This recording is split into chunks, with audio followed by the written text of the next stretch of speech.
This is Audible. Tantor Audio, a division of Recorded Books, presents Bro and the Beast, The Wolf's Mate, Book 4, by Joel Abernathy, writing as L.C. Davis. Narrated by Javi Wilder and Sean K. Jane. Chapter 1. Raoul. I stare at the woman standing in the landing, her dark hair framing a face that holds both anger and desperation. It takes me a second to process Brad's assertion that she's Catalina, the woman he's been insisting is my destined mate from the beginning. Brad, I've never seen this woman in my life, I tell him. And it's the truth. I don't recognize her. And I don't feel anything. Certainly not the earth-shifting pull I felt the moment I met him. The moment I touched him for the first time and knew he was mine. "Of course you don't recognize me," she snaps, pointing an accusing finger at Brad. "Because he fucked everything up." Catalina storms into the landing, fury blazing in her eyes. I back up instinctively, because even if her presence here is the last damn thing any of us needs, she's clearly an Omega. One who looks ready to fight. "Look, miss, you need to calm down," I say, trying to defuse the situation. "Raoul, don't," Brad says. But it's too late. Catalina's face contorts with rage, and I sense the impending storm about to crash over us. "Calm down? Seriously?" Her voice is a deathly whisper, and I realize I've made a mistake. A big one. "Bro, how many times do I have to tell you not to say that?" Brad grumbles, his own frustration evident. "I don't know what's happening," I confess, my gaze shifting between Catalina and Brad. "I don't recognize you at all, but even if it's true, even if you really are my fated mate, it doesn't matter." "It doesn't matter?" Catalina cries. "Of course it matters. You imprinted on me. We're destined." I shake my head, refusing to back down. I don't care what destiny says. I choose Brad. My gaze finds his, and the warmth in his eyes chases away the chill trying to settle in my bones. I'll choose Brad in this universe and every other. Brad's eyes shine with emotion, and for a moment, it's just the two of us. Then Catalina makes a strangled sound in her throat, shattering the moment. She looks equal parts crushed and furious, and I feel a twinge of sympathy for her. But before I can say anything, someone else enters the foyer. "Yo, what's going on out here?" Steve asks, his gaze flickering between the three of us. "Who's Rainbow Bright?" "She's, my cousin," Brad says after a beat. He's a terrible liar. His guilelessness is one of the many things I love about him. All the more reason to want to protect him. Steve frowns, eyeing Catalina with open skepticism. "You never told us you had any cousins. You know we share all our cousins. It's like frat policy, bro." Brad rolls his eyes.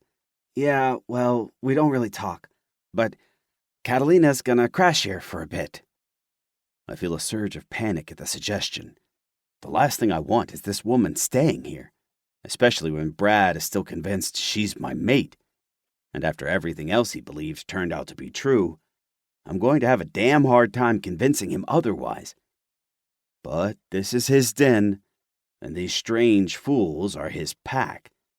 A pack he's clearly the alpha of, so I'm not going to challenge him openly in front of the others. Brad turns back to Steve. "Do me a favor and show her to one of the guest rooms, all right?" "Sure," Steve says, looking down at Catalina. "You like foosball?" She blinks at him, nonplussed.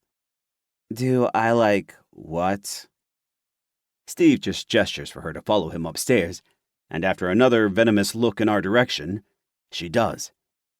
The weight of her gaze lingers even after she disappears from view. This is going to be a long damn week. Once they're gone, I turn to Brad with a frown. Are you sure about this? Having her stay here? What else was I supposed to do? Brad spreads his hands helplessly. She's stuck in another universe with no idea what the hell's going on. I was in the same boat when I got sucked into your world. If you hadn't found me, I'd have been fucked. He grimaces at the thought. I don't want to do that to her, especially since it is technically my fault she's in this situation. It's not your fault. I pull Brad into my arms, breathing in his scent.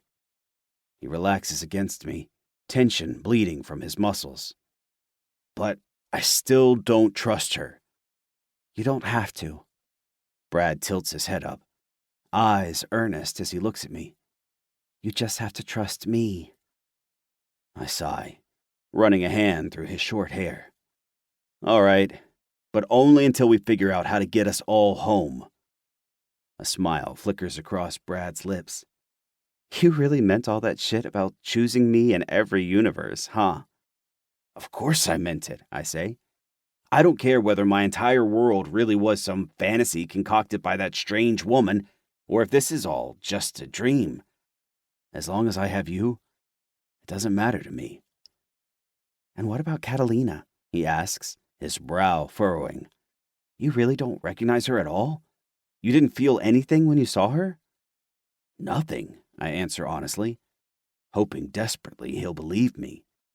I certainly didn't imprint on her. I imprinted on you, Brad. I love you. Nothing and no one is ever going to change that. He lets out a slow, shaky breath. I can tell how heavily this has all been weighing on him. I wish I could make him understand the way I feel about him. I wish I could make himself see himself the way I do.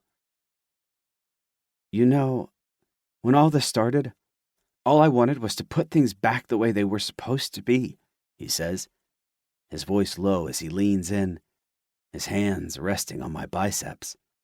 The warmth of him in my arms feels so right, like everything I've been missing. To get Catalina back to her world, maybe fix a few things for my favorite characters, and then get back to mine. And now, I ask. Brad looks up at me, more vulnerability in his eyes than I've ever seen before. They're not just people in a book anymore. They're people I care about, people I love. And you're my world now. He looks away, his face turning red. God, I'm starting to sound like you. I chuckle, reaching down to tilt his chin toward me. You're my world too, Brad. And I love you more than anything. I duck down, kissing him slow and deep. Brad melts into it, parting his lips with a soft moan. I slip my arms around his waist to pull him closer to me. His slightly rounder stomach is a welcome reminder that he's carrying my pup. Proof that what we've shared is real, no matter what anyone else has to say about it. We break apart at the sound of a cough behind us. Brad whips around, cheeks flaming, as Kevin stands in the doorway, football in hand, with Nathan behind him. Judging from the looks on their faces, this wasn't what they were expecting to walk in on. And I find myself afraid of just what Brad's response to being caught is going to be. Chapter 2. Brad. All of a sudden, Steve and Kevin bust into the landing, startling me and Raoul into breaking the kiss. My instinct is to jerk away, to deny what they just saw, but I steel myself instead. If Raoul can ignore Catalina throwing herself at him, then I can face two of my best friends knowing I'm gay. Steve looks everywhere but at us. So, I guess you're not in the mood to go throw around the pigskin? I clear my throat. Maybe later, I say, noticing Raoul has stepped back from me, and I know it's just for my benefit. I grip Raoul's hand, taking strength from his solid presence beside me. Why didn't you tell us you were gay? Steve finally meets my eyes, and I'm shocked to see the hurt there. Did you really think we wouldn't support you? Guilt washes over me in a nauseating wave. I wasn't sure. Hell, my own parents wouldn't. I already know that from how they reacted to Devin being gay. That's bullshit. Kevin steps up beside Steve, his usual easygoing expression twisted into a frown. You should know us better than that. We're bros, man, and bros accept each other no matter what, even if they're getting boned by a gay werewolf. Especially then, Steve says in a matter-of-fact tone. I can't help but laugh, even though my eyes are burning with unshed tears. Fucking pregnancy hormones, man. Thanks, I think. Raoul squeezes my hand in reassurance, and his closeness and warmth are more comforting than I want to admit. I like your friends. Guys, I say, taking a deep breath, since I decide it's time to officially introduce them. This is Raoul. He's my, mate, Raoul offers proudly. I gulp. Yeah, mate. Coming out as gay is one thing, but all the werewolf shit is another. Of course, they've literally seen him in his beastly wolf form, so there's no putting that 700-pound cat back into the bag. Your mate? Kevin asks, blinking. Cool, Steve says, processing that in record time. Do you want to throw around the pigskin? Sure? Raoul asks, looking between us. I'm not really sure how to do that. Dude, where did you find this guy? Kevin asks, even though they're already pushing Raoul out the door. Let's just say we met through a mutual love of books, I say dryly, following them outside onto the lawn outside the frat house.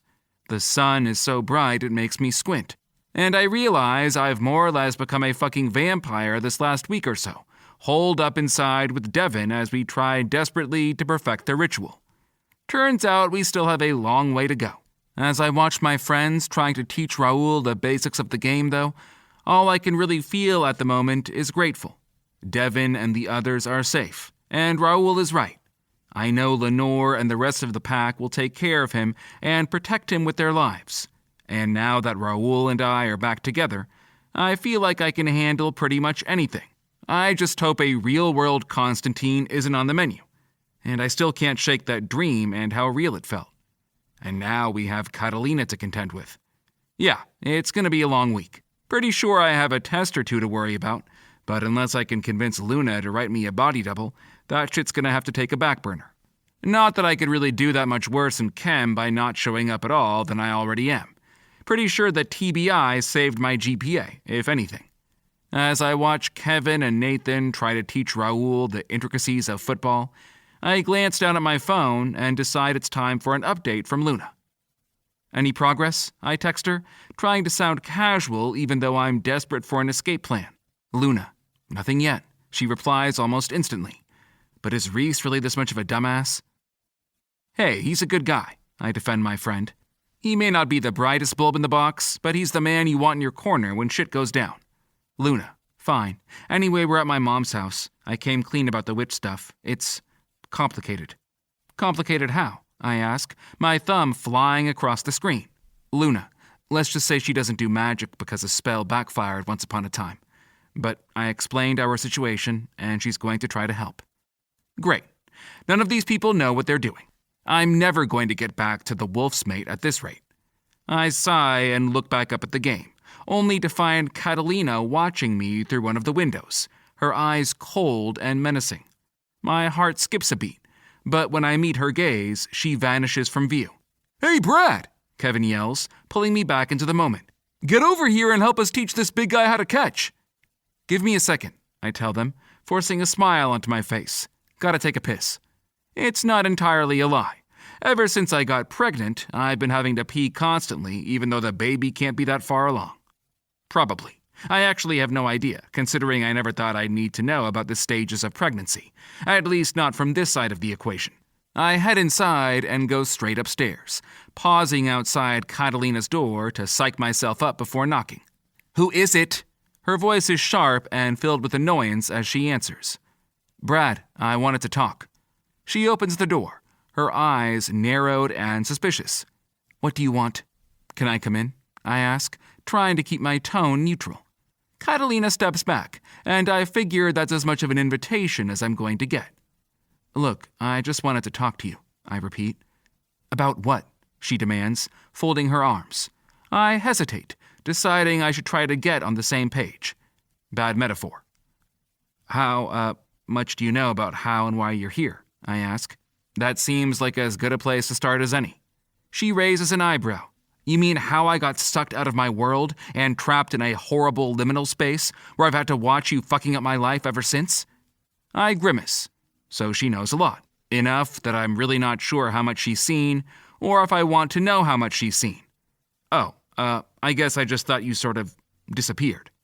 Judging from her narrowed eyes, that admission hasn't helped her think any better of me. Fair enough. Of course you did, she hisses. You really thought you could just slip into my world and live my life and there wouldn't be any consequences? I grimace. Hey, if you've been watching, you know I had no control over that.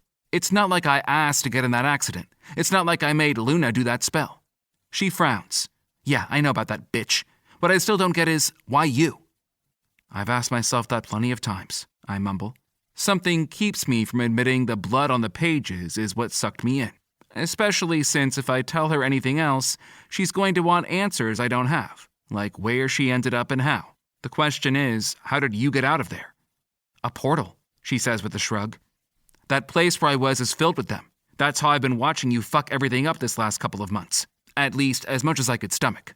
Huh, I say, not sure how I feel about the idea of my life being some sort of cosmic TV show. So you read your own book? It's not a book, she snaps. It's just one of a shit ton of worlds, and in your world, it's a book. Do you want to know what this world is? She asks with a menacing grin. My throat gets tight, and I kinda feel like how I did when I was a kid, and I saw the guy in the Easter Bunny costume take his head off for a smoke break 5 minutes after I'd been sitting on his lap. No, I croak. Not really. Catalina just smirks. Of course not. Your little walnut brain would explode if you'd seen half the shit I have. As much as I want to argue that point, she's probably not wrong. So these portals, you said that's how you got here? When the one I was watching closed up, another opened, and there you were, she answers with a shrug. I followed you in, and here I am. So that was you I saw during the ritual, I murmur. No shit, Sherlock, she quips. I don't get it. If that worked, why don't you just go through the portal to get back into the Wolf's Mate? I ask. You don't think I tried that? So far, all the portals I've tried have been viewing only. Whatever ritual your friend did must have opened the one we came through for a second. I take a minute to process that, but then I realize it would take a century, and I decide not to even bother. Look, I get why you're pissed off. Trust me, you didn't ask for all this shit any more than I did, and I know what it feels like to have your whole world turned upside down. Do you? She asks, not hiding an ounce of her anger. You don't understand. You're just some brick-headed frat bro who wouldn't know anything about love if it bit him in the ass. I wince at her words, but also can't help feeling like what she's saying is partly true. Or maybe it was true. Before. Maybe you would have been right before, but I've changed, I say, swallowing my pride. So has Raoul. Hell, everything in The Wolf's Mate has changed. It's not the same story it was before, and you're not the same character, the same person, I correct, as you were before. She frowns, but she doesn't tell me to fuck off and die, so I continue. I know you hate me, and I can't really blame you for that, all things considered. But I'm not your enemy, and if I'm right, you're not the only part of the Wolf's Mate who followed me here. What do you mean? She asks doubtfully. It's a risk to tell her, but one I decide is worth it if it means getting her on my side, or at least making her a little less contentious. Constantine, I answer. Did you ever see him? In dreams, I mean? Dreams? She squints at me like I'm crazy, just like everyone else in this world and the other one. I'm getting used to it at this point. What are you talking about? Nothing, I say with a sigh. Look, what I'm trying to say is there's no going back to the way things were at this point, for any of us. Your world and mine, they're all mixed up. But that doesn't have to be a bad thing. Don't you want the chance to live your own life? To be your own person, not just a cardboard cutout some neurotic writer and a bunch of suits in the publishing industry dreamed up for marketability? Irritation flashes in her eyes, and I realize that was probably the wrong approach.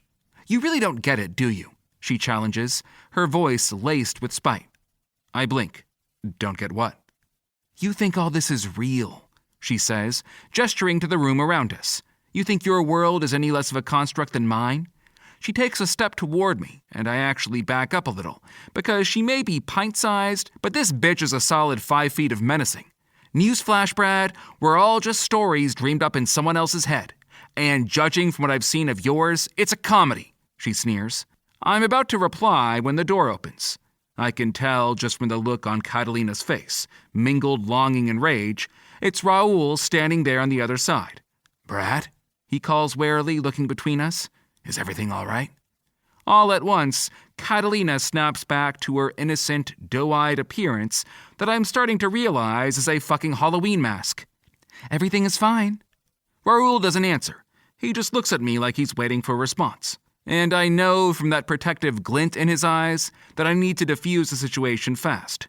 I know he wouldn't hurt an Omega, but I'm pretty sure he's not above locking her in a closet if she gets out of hand, and I decide this conversation isn't going anywhere.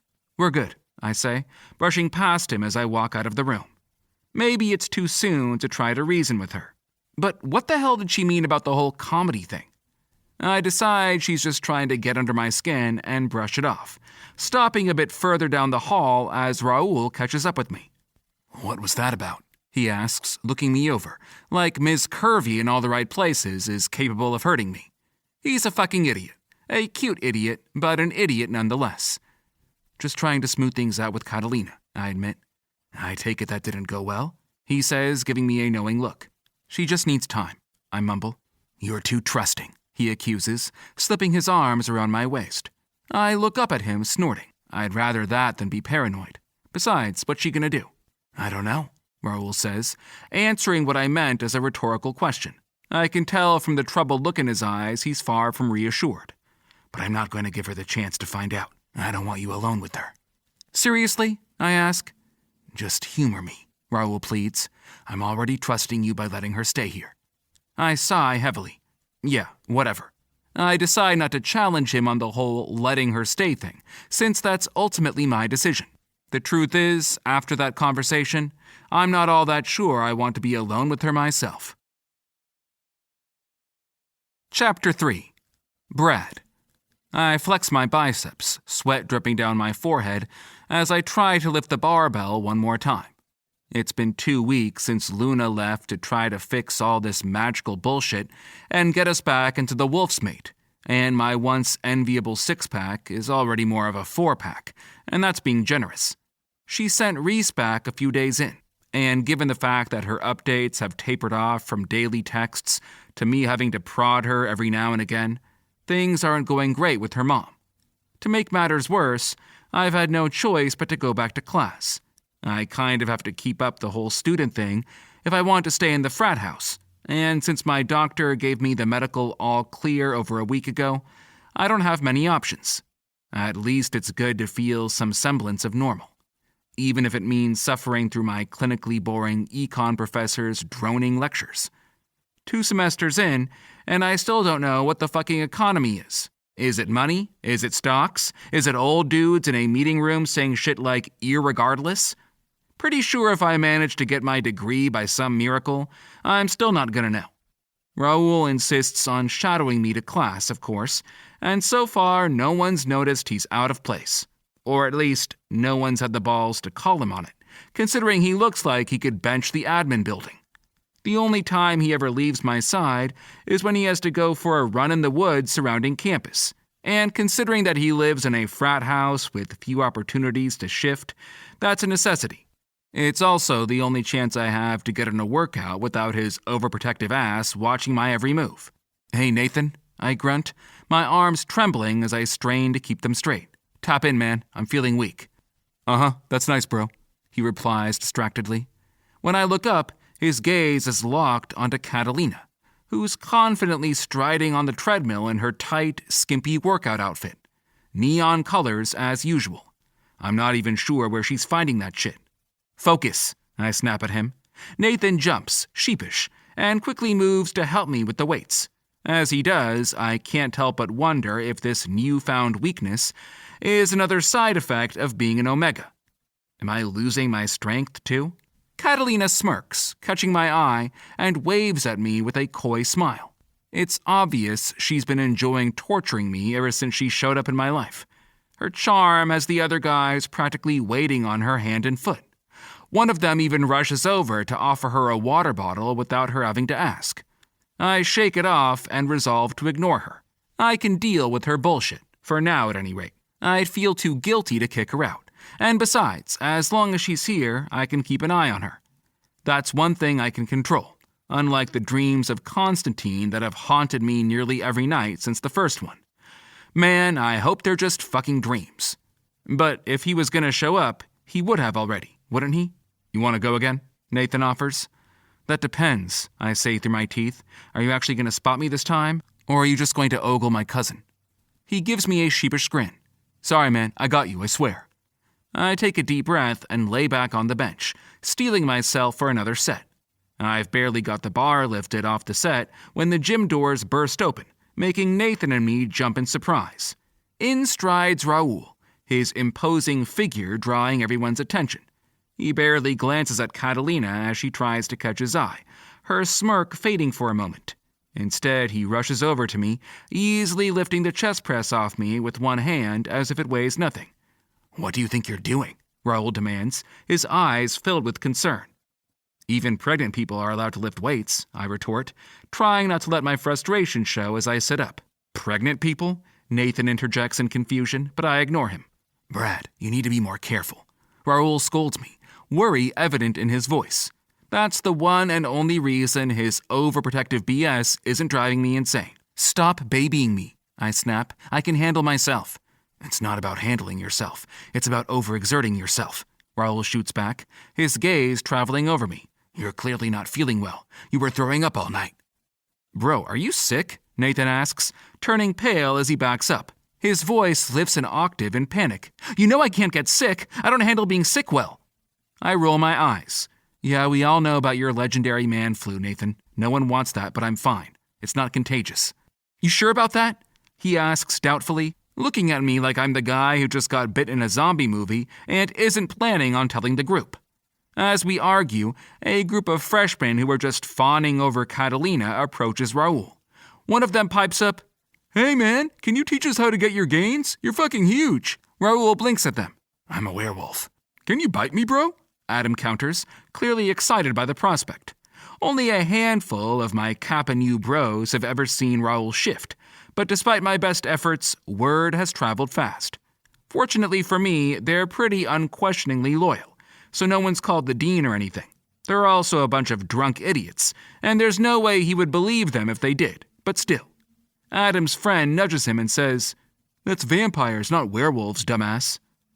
Like I told your other friends on several occasions, that's really not how any of this works, Raoul explains awkwardly. They just stare at him, but I can tell from the blank looks on their faces it's all going in one ear and out the other. So, do you use whey or creatine? Adam asks. All right, Frosh, beat it, I grunt, snapping my sweaty towel at the three of them. The grown-ups need to talk. It's not fair. If your boyfriend's going to be shacking up here for free, he should at least be training us, Lee grumbles, slinking off with the others. I glance over to where Catalina had been on the treadmill, only to find her stalking off toward the exit. She gets pissy whenever she's not the center of attention, which is rare enough. Definitely main character syndrome.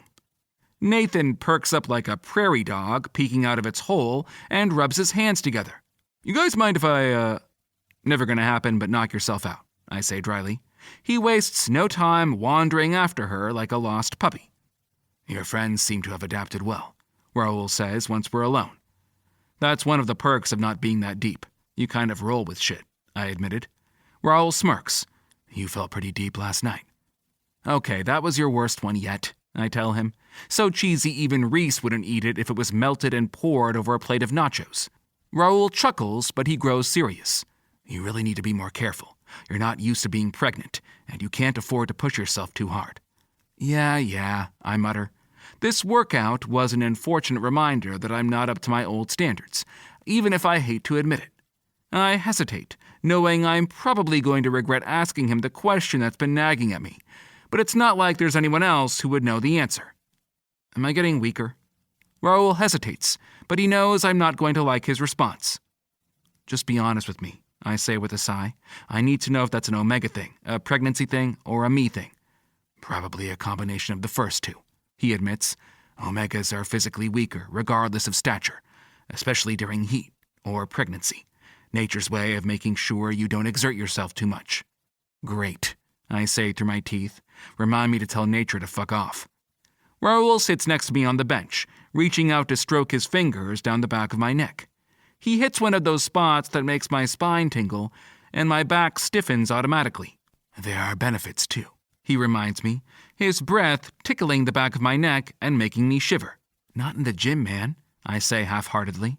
He just chuckles, leaning in to nuzzle me before he pulls away. I take it you haven't heard anything from Luna? Nah, not since she was burning through her mom's witchy contacts, I say, glancing down at the last text I sent that she still hasn't responded to. Hopefully, she's not just gonna ghost me, but given how much she wants to go into the wolf's mate, I somehow doubt it. I guess there's a coven. A coven? Raoul asks. That sounds good. Yeah, except Luna's mom is the Karen of the coven, I inform him. She got kicked out for some HOA tier bullshit, and it's been hard going trying to find anyone willing to help her out. Raoul grimaces. Oh, so probably nothing this week. Probably not, I agree, feeling a familiar weight settle on my shoulders that's heavier than that damn barbell ever could be. Fear wiggles in alongside it. What if Luna can't get us back? What if I end up having this baby here? Dude, I don't even know what hole this thing is going to come out of. Raoul winces a little at whatever mental image he's conjuring up, which isn't a great sign. We've still got plenty of time before we have to worry about that. So try not to stress, all right? He asks, putting a hand on my shoulder and kneading the tense muscle there. A relaxing warmth spreads through me, melting every muscle in my body and making it impossible to be as anxious as I am. Even if that anxiety is 100% justified given the circumstances. Easy for you to say, I grumble. You're not the one that's going to be pushing a human out of your ass? I ask hopefully. And I really can't believe that's the best case scenario here. Raoul nods. Yeah, that. I've been doing some research, and there's kind of a secondary passage where... I hold a hand up to stop him, grimacing. Nope, I'm good. Don't need an omega biology lesson. Fair enough, Raoul says, standing and offering his hand to help me up. Come on, let's get you something to eat and relax a little. Fine, I sigh, allowing him to lead me away. As we leave the gym, I can't help but feel a pang of longing for my old life, where everything was simple and straightforward. But then I look at Raoul, steady and strong at my side, and I know there's at least one thing in this bizarre, mashed-up universe I wouldn't trade for anything. Chapter 4. Raoul. The chips clatter across the table as I rake in my winnings after putting down a full house. I haven't played poker since the last time I cleaned Curtis and the others out, but it's apparently a weekly Kappa Nu tradition. One I'm starting to think they regret inviting me in on. Adam slams his cards face down, growling in frustration. Damn it, Raoul. How are you so lucky? A shrug, stacking red and blue chips into tidy piles. Just am, I guess. My gaze slides to Brad, who grins at me from the seat at the table next to me. Brad cracks a beer and slides it over to me. To the victor go the spoils, he says dryly. I take a long swig, since I know he's living vicariously through me right now. And beer is pretty much the equivalent of water in this place. Not that it's capable of doing anything for me, as fast as a shifter's metabolism is. And the beer here tastes like shit. I still think you're cheating, Adam mutters, but there's no real heat behind the accusation. Cheating is dishonorable, I inform him. An alpha would never stoop so low. Dude, you're like the Knights Temples or something? Dave muses from across the table. It's Templar, dumbass, Adam snaps.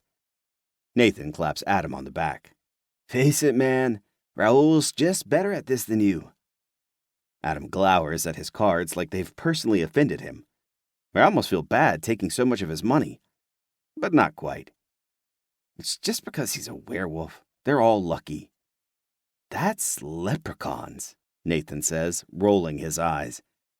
I think they prefer to be called elves, Steve says with unearned confidence. Brad shakes his head.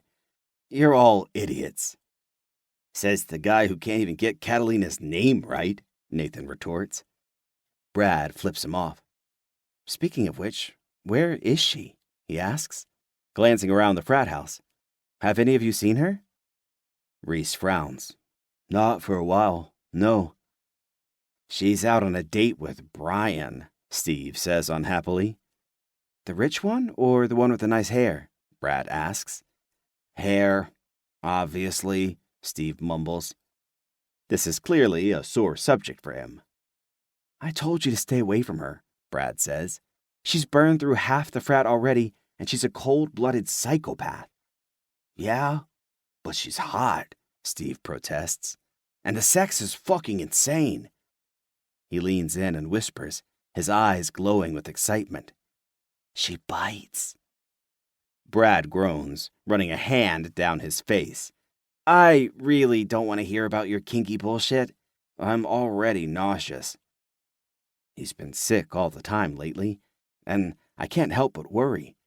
At this rate, he's hardly able to focus on his classes.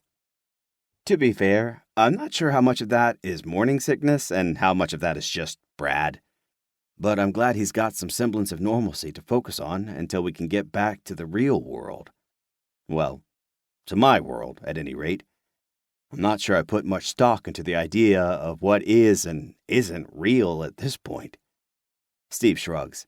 Just saying, she's a great lay, psychotic or not. One day she's gonna cut your dick off, Brad warns. Promises, promises, Steve says with a leer. Nathan scoots his chair away from him warily. Brad reaches for the pork rinds bag on the table, nestled in a sea of chips and cards, and dips a rind into the open can of salsa in front of him. I can't help but grimace at the sight of him popping the abominable combo into his mouth, and judging from the looks on the others' faces, they're having the same problem. Dude, that is so nasty, Nathan whines. Brad shoots him a glare, cheeks puffed out around his snack. He swallows dramatically. Stop yucking my yum, bro. Nathan shakes his head. Seriously, though, how are you not sick all the time eating shit like that? It's a gift, Brad says. Besides, I'm not going to take shit from a guy who eats moldy cheese. I didn't know it was moldy, Nathan cries. I thought it was just spicy. As they continue to bicker over various food combinations that all sound perfectly horrible to me, I excuse myself for a moment and head downstairs to the apartment Brad and I have been sharing ever since I got here. He has an apartment not far from campus that he shares with Devin, but he hasn't been back there, and I don't want to push him, even if it would give us more privacy than the frat house does. I can tell he doesn't want to be surrounded by reminders of his brother being gone. Besides, I'm starting to get attached to his frat bros. They're a strange little pack, and I think a few of them are a few fries short of a Happy Meal, as Brad would put it. But they clearly love Brad, and I can tell, no matter how much shit he gives them, he cares about them too. I can't help but wonder what's going to become of them when we go back to my world. Every pack is only as cohesive as the alpha holding it together, and as strange as it is for that title to apply to an omega, let alone mine, that's clearly the role Brad plays here. Part of me wishes we could bring them all back, but considering the fact that Luna clearly hasn't had much luck just getting the three of us there, I'm not holding out much hope. Once I get to the room, I take out the extra key Brad gave me. He didn't think it was necessary to lock the door, and I admit, I'm probably being paranoid, but I'm protective of the book. That's my only way back into my world. I try not to check it obsessively, since there's only been one chapter that's magically added itself since I got here, and it was mostly just filler about Devin settling into the pack. So far, at least, everyone seems all right, and Constantine hasn't struck again. But how long will that be the case? I don't feel right being here, not able to protect them, not able to fight. I can only do so much to protect Brad here from threats I don't even understand.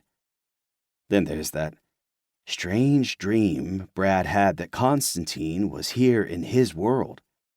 Even though nothing seems to have come of it, he's woken up every couple of nights in a cold sweat, refusing to talk about what's bothering him. I don't know how I know it's the same dream, but I can tell. I know him.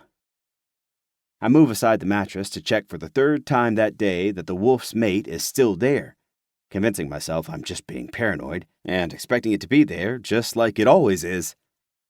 When it isn't, my heart plummets.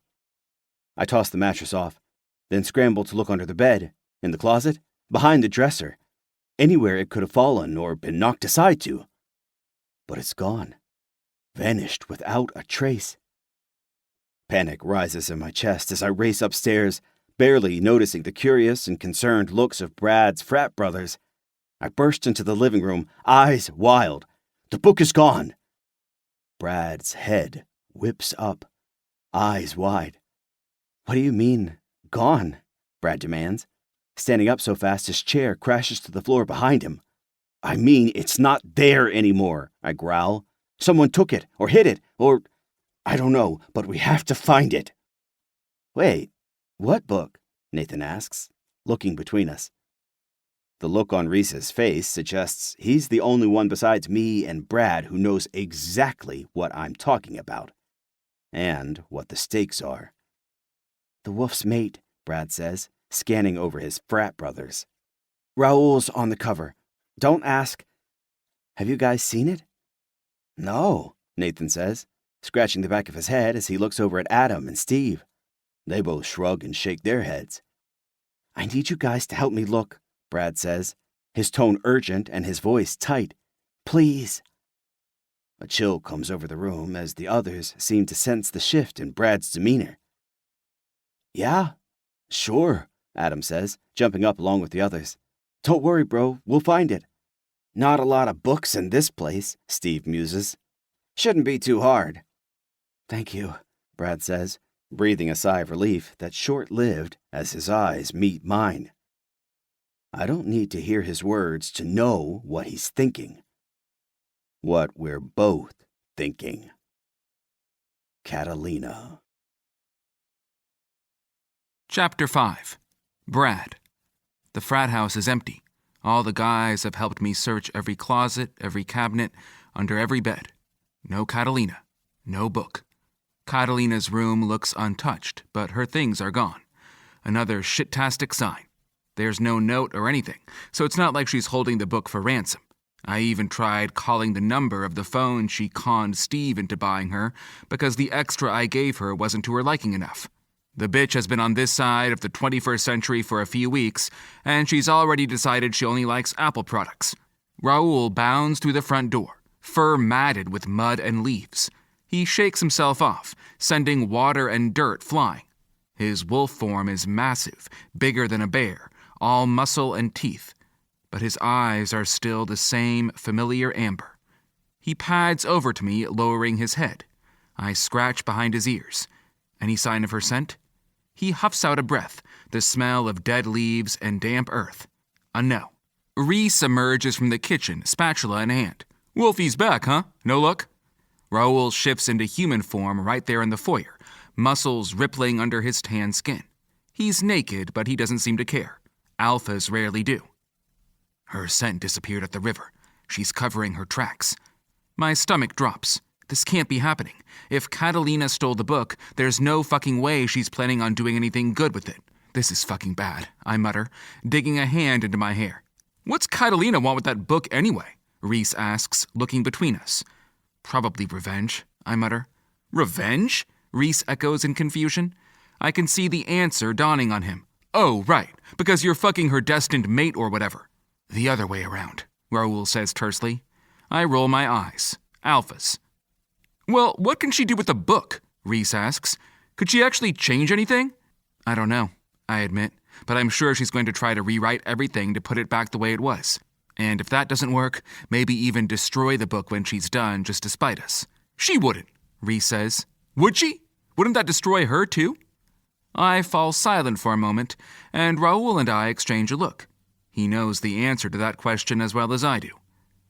We don't know how desperate she is, I answer, but we can't take the chance. We have to find her before she does anything, especially when Devin and the others are still there. I've searched everywhere, says Raoul. She could be anywhere, and she clearly doesn't want to be found right now. Have you tried tracking her phone? Reese offers. I stare at him blankly for a moment. Sorry if that's dumb. No, I say quickly. Reese, you're a fucking genius. Really? He asks, perking up. Never heard that before. Go find Steve, I say, grabbing his arm. Please, tell him I need access to his account.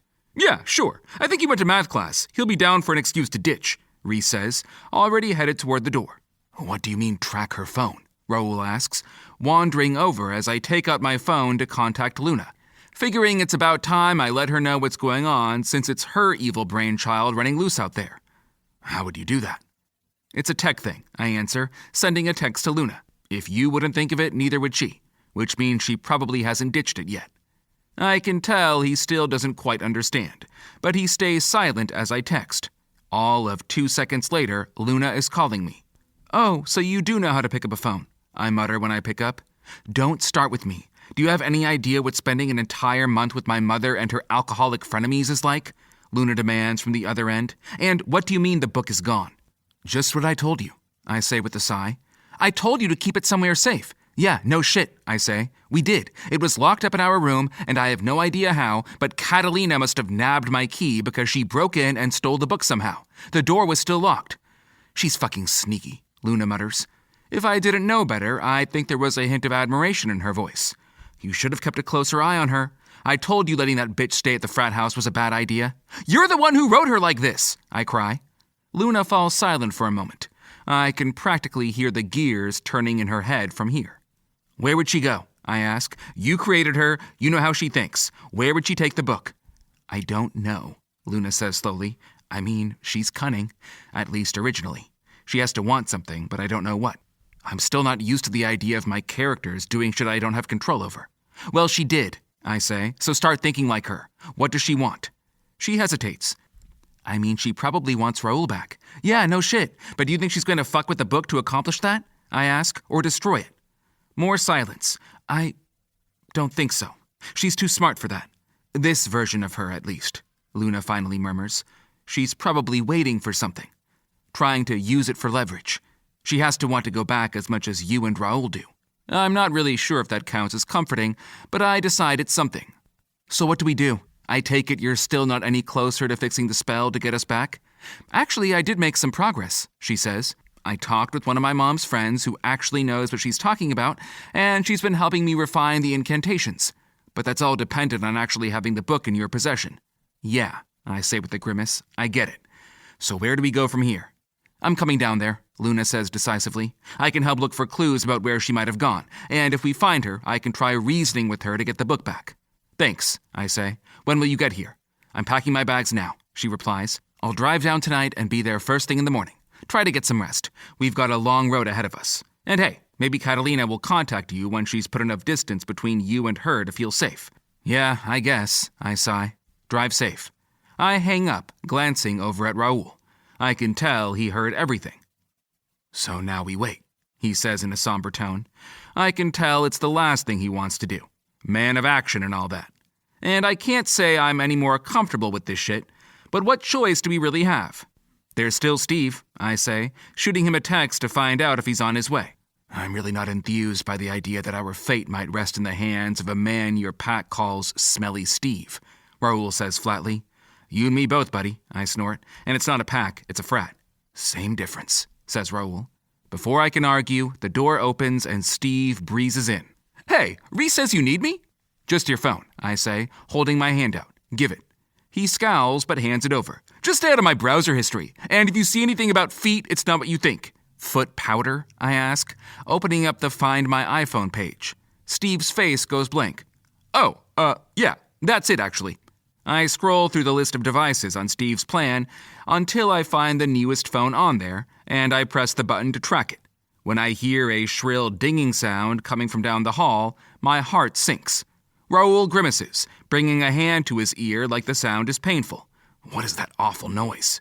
Wait, it's here? I cry, rushing off in the direction the sound is coming from.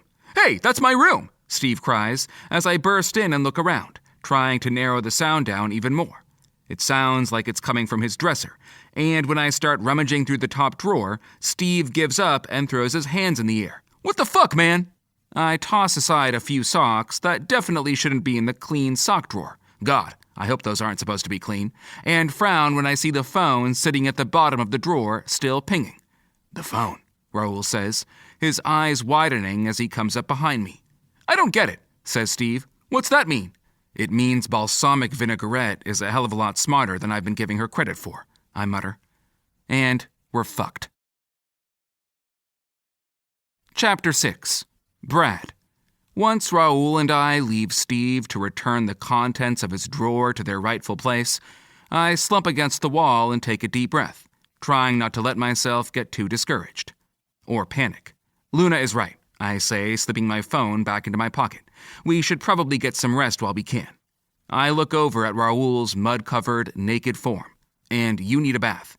You could join me, Raoul says, taking a step closer with a glimmer of mischief in his eyes as he holds out his leaf and dirt-covered arms. I back up instinctively. Hey, don't come near me with that Rambo shit. You look like you just crawled out of the swamp. Raoul just grins, flashing a bit of fang that's at once sexy and intimidating. He lunges, and I cry out in half-hearted rage, dancing out of the way. But Raoul is fast. He bounds after me down the stairs, and I'm pretty sure the only reason it took him that long to catch me is because he wanted to get me alone. In a flash, he's got me pinned against the wall, his hard body pressed against mine. Gotcha, he growls, muzzling my neck. Get off, you overgrown hellhound, I protest, though I don't really want him to. My body thrums with desire, going pliant under his touch. That's one of those words I had to look up the first time I read The Wolf's Mate, and I thought it was another one of Catalina's exaggerations until I felt the full effect of Raoul's touch firsthand. Raoul growls again, the sound vibrating through me. Make me. I swallow hard, meeting his gaze. His eyes glow amber, swirling with lust and challenge. Oh, fuck. That look is all it takes to get me hard. And judging by the way he's grinding against me, he fucking knows it, too. He dips his head, kissing a line up my neck until he reaches my ear. I can smell how much you want me, Omega, he says, his voice low and growling. He's right, of course. I do want him, even now that there are 1,000 distractions swirling in my head. But this could be a nice distraction of its own, especially when I'm powerless to do anything about all our problems right now. But right now, with Raoul's hard body pressed to mine, his scent and heat enveloping me, I can't bring myself to care. I surge up, crushing my lips to his in a bruising kiss. Raoul growls in victory, grabbing my ass and hauling me up to wrap my legs around his waist. That's my Omega, he growls, lifting me up the rest of the way to carry me into the room and the adjacent shower like he's carrying back a prize. Hey, put me down, I grumble, struggling in his grasp. He doesn't even seem fazed, just grinning as he finally puts me down in front of the shower. All of a sudden, I find it hard to care about the mud and leaves that are sticking to my shirt from all the roughhousing. Raoul tears my shirt off with a snarl, sending buttons flying across the tile. He unbuttons my jeans before I can even start them, and has us both naked in record time. He crowds me into the shower, turning the water on and pushing me under the spray. The warm water cascades over us, plastering Raoul's dark hair to his head. He looks like some sort of dangerous feral creature, all hard muscle and sharp teeth. Sometimes I swear he's more vampire than wolf when he looks at me like that. And I remember the pain and pleasure of his mating bite, which adds fuel to that theory. When he kisses me again, it's harsh and demanding. I moan into his mouth, clutching at his shoulders. Raoul breaks the kiss to trail biting kisses down my neck and chest, pausing to suck a bruise onto my collarbone. His hands are everywhere, roaming over my body and squeezing my ass. I reach down between us to palm at his cock, loving the way he groans and thrusts into my hand. You're acting like you're in a rut, I say, my own voice husky with the desire I feel for him. Raoul responds with a growl against my lips and gripping my hips before flipping me around to face the wall. I brace my hands against the tile, my breath coming in pants, even hotter than the steam billowing around us. You're mine, Raoul says, pressing a kiss to the spot he's just marked. The outline of his fangs isn't quite the tattoo I had thought it would be, but it's kind of cool looking. A reminder of exactly who I belong to, And even though I can't believe I'm okay with that, let alone turned on by it, I am. I shudder at his words and how right they feel, emphasizing the message his mark has already carved into my skin, and somewhere even deeper than that. When I feel him pressing the head of his cock between my cheeks, my body tenses instinctively, knowing what's coming, wanting it, even though I know the pain that comes with it, despite the fact that I'm already getting slick for him. And then he's sliding into me in one smooth thrust. I cry out, fingers scrabbling against the wall to brace myself. Raoul eases into me, holding back with more restraint than I have, but it still hurts, even with my own natural lubrication. It's almost too much, the ache and the pleasure warring within me. I push back to meet his thrusts, wanting more, needing more.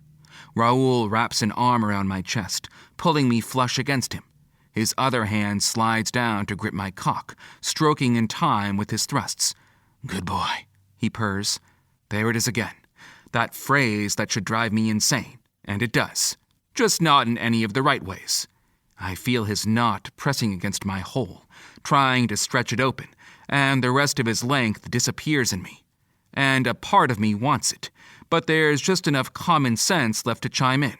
"You shouldn't knot me in the shower," I pant. "Pretty sure that's dangerous." Raoul chuckles, easing back just enough that I can still feel his knot, but it's no longer threatening to push into me. "Safety first," he teases. Only he could manage to make those words sound sexy. Everything does in that voice of his. I press my cheek against the shower wall as he finds a steady pace, being gentler than he needs to be, even though it still makes my ass ache each time he thrusts inside. Not that I'm about to complain. Even the ache feels good in its own way. A reminder that he's inside me, that he's my mate, and he's claimed me in every way there is now. I moan, unable to form words as Raoul pounds into me. His hand on my cock is relentless, pushing me closer and closer to the edge. "Come for me," he growls, an order, not a request, one I'm helpless to disobey. My orgasm rips through me, leaving me trembling in Raoul's arms. He continues to fuck me through it, chasing his own release. When he finally comes, spilling hot inside of me, I'm still shaking. There's something about the sensation of being filled with his cum, even if his knot isn't inside me this time, that pushes me over a whole different edge. Something that feels so impossibly good, I can hardly stand it. If it were possible to come again just from that, I would.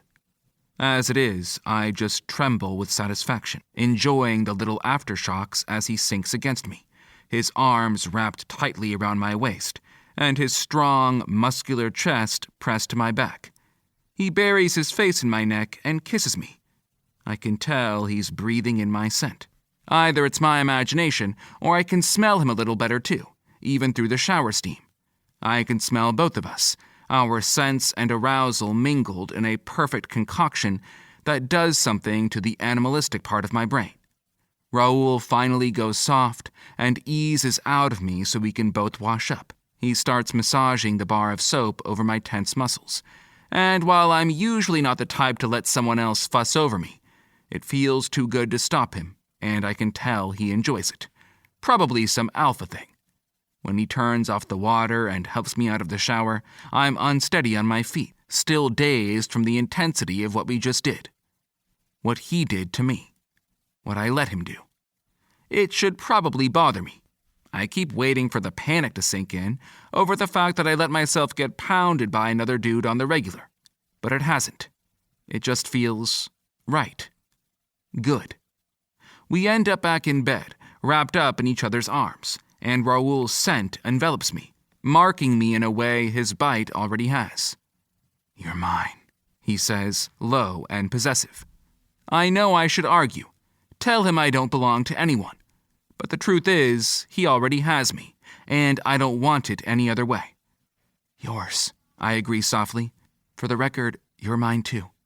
"Always," he says, his breath rustling my damp hair against my neck. Raoul's arms tighten around me, and I let my eyes drift closed, safe and satisfied in the embrace of my alpha, at least until I open them again and find that Raoul is gone, and I'm back in woods as dark as they are familiar. Chapter 7. Brad. The woods close in around me as I walk, thick branches clawing at my arms. My heart hammers. Not again. Please, not another fucking dream about Constantine.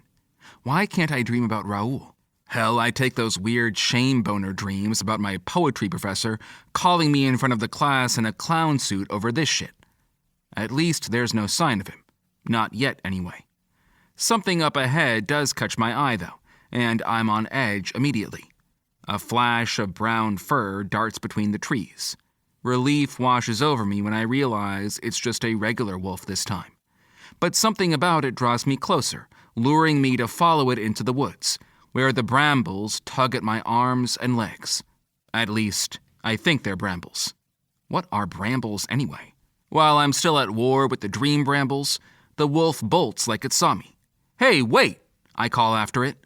It responds by diving deeper into the forest. Because of course it does.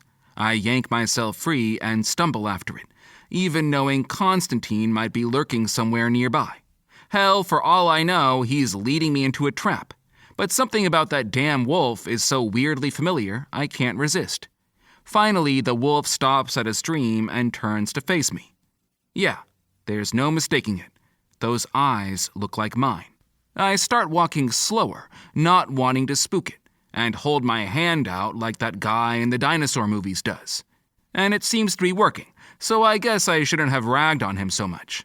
"Hey," I say, taking another slow, steady step.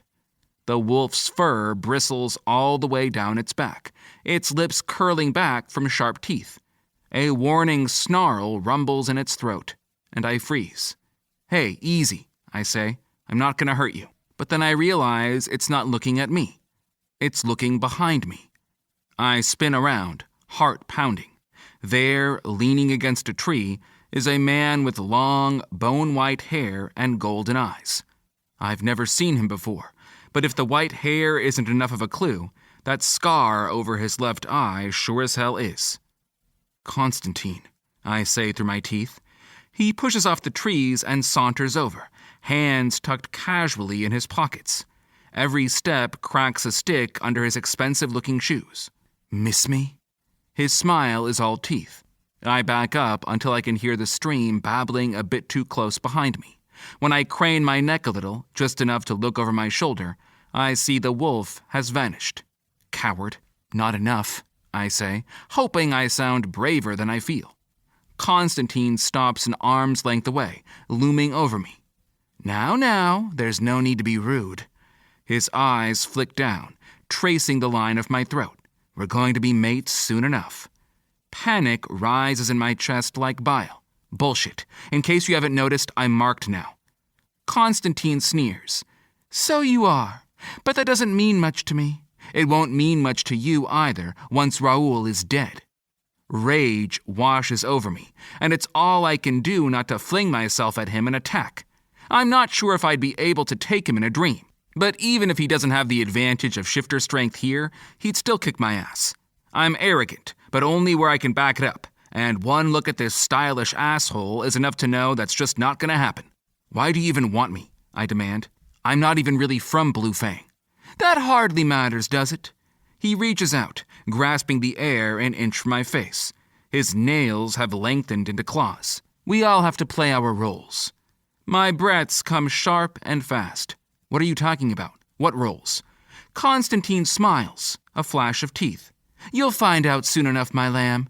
Now, wake up." I stare at him in confusion for a few seconds before his voice distorts into a familiar shout. "Brad, wake up!" I gasp and bolted upright, blinking at the dim light of my bedroom. Raoul is in bed next to me, his hands on my shoulders as he gently tries to shake me awake. My heart is still pounding from the dream, but the sight of Raoul eases it back to a normal rhythm. I'm safe, and he's still with me. Raoul's expression eases into one of relief as I look at him and he gathers me to him, his strong arms wrapped around me. "Another dream?" I nod, not yet trusting my voice. Raoul wraps an arm around my shoulders and pulls me against his side. I lean into his warmth, breathing in his soothing scent. "Do you want to talk about it?" Raoul asks softly. I take a deep breath and pull back to meet his eyes. I dreamed about Constantine again. Judging from the look in his eyes, that's no real surprise. His expression darkens, but he nods for me to continue. I was in the woods, I explain. There was a wolf, but not Constantine. It sounds weird, but it looked like me. Like you? Raoul asks, blinking. Yeah, in the eyes, anyway, I say, starting to have that feeling I usually have after I think I've had a really profound dream, only to realize it was just random bullshit like playing Major League Baseball at the Olive Garden, and not some Einsteinian revelation. When I cornered the wolf, Constantine showed up instead, I continue. He was human this time, but it was definitely him. I shudder, remembering the predatory gleam in Constantine's golden eyes. He said some cryptic bullshit about roles and threatened you, and then he told me to wake up. Raoul is silent for a long moment, his brow furrowed in thought. And you don't think it was just a dream? I've dreamed about him just about every night since you've been back, I admit, and it sure as shit ain't because I've got a crush. No?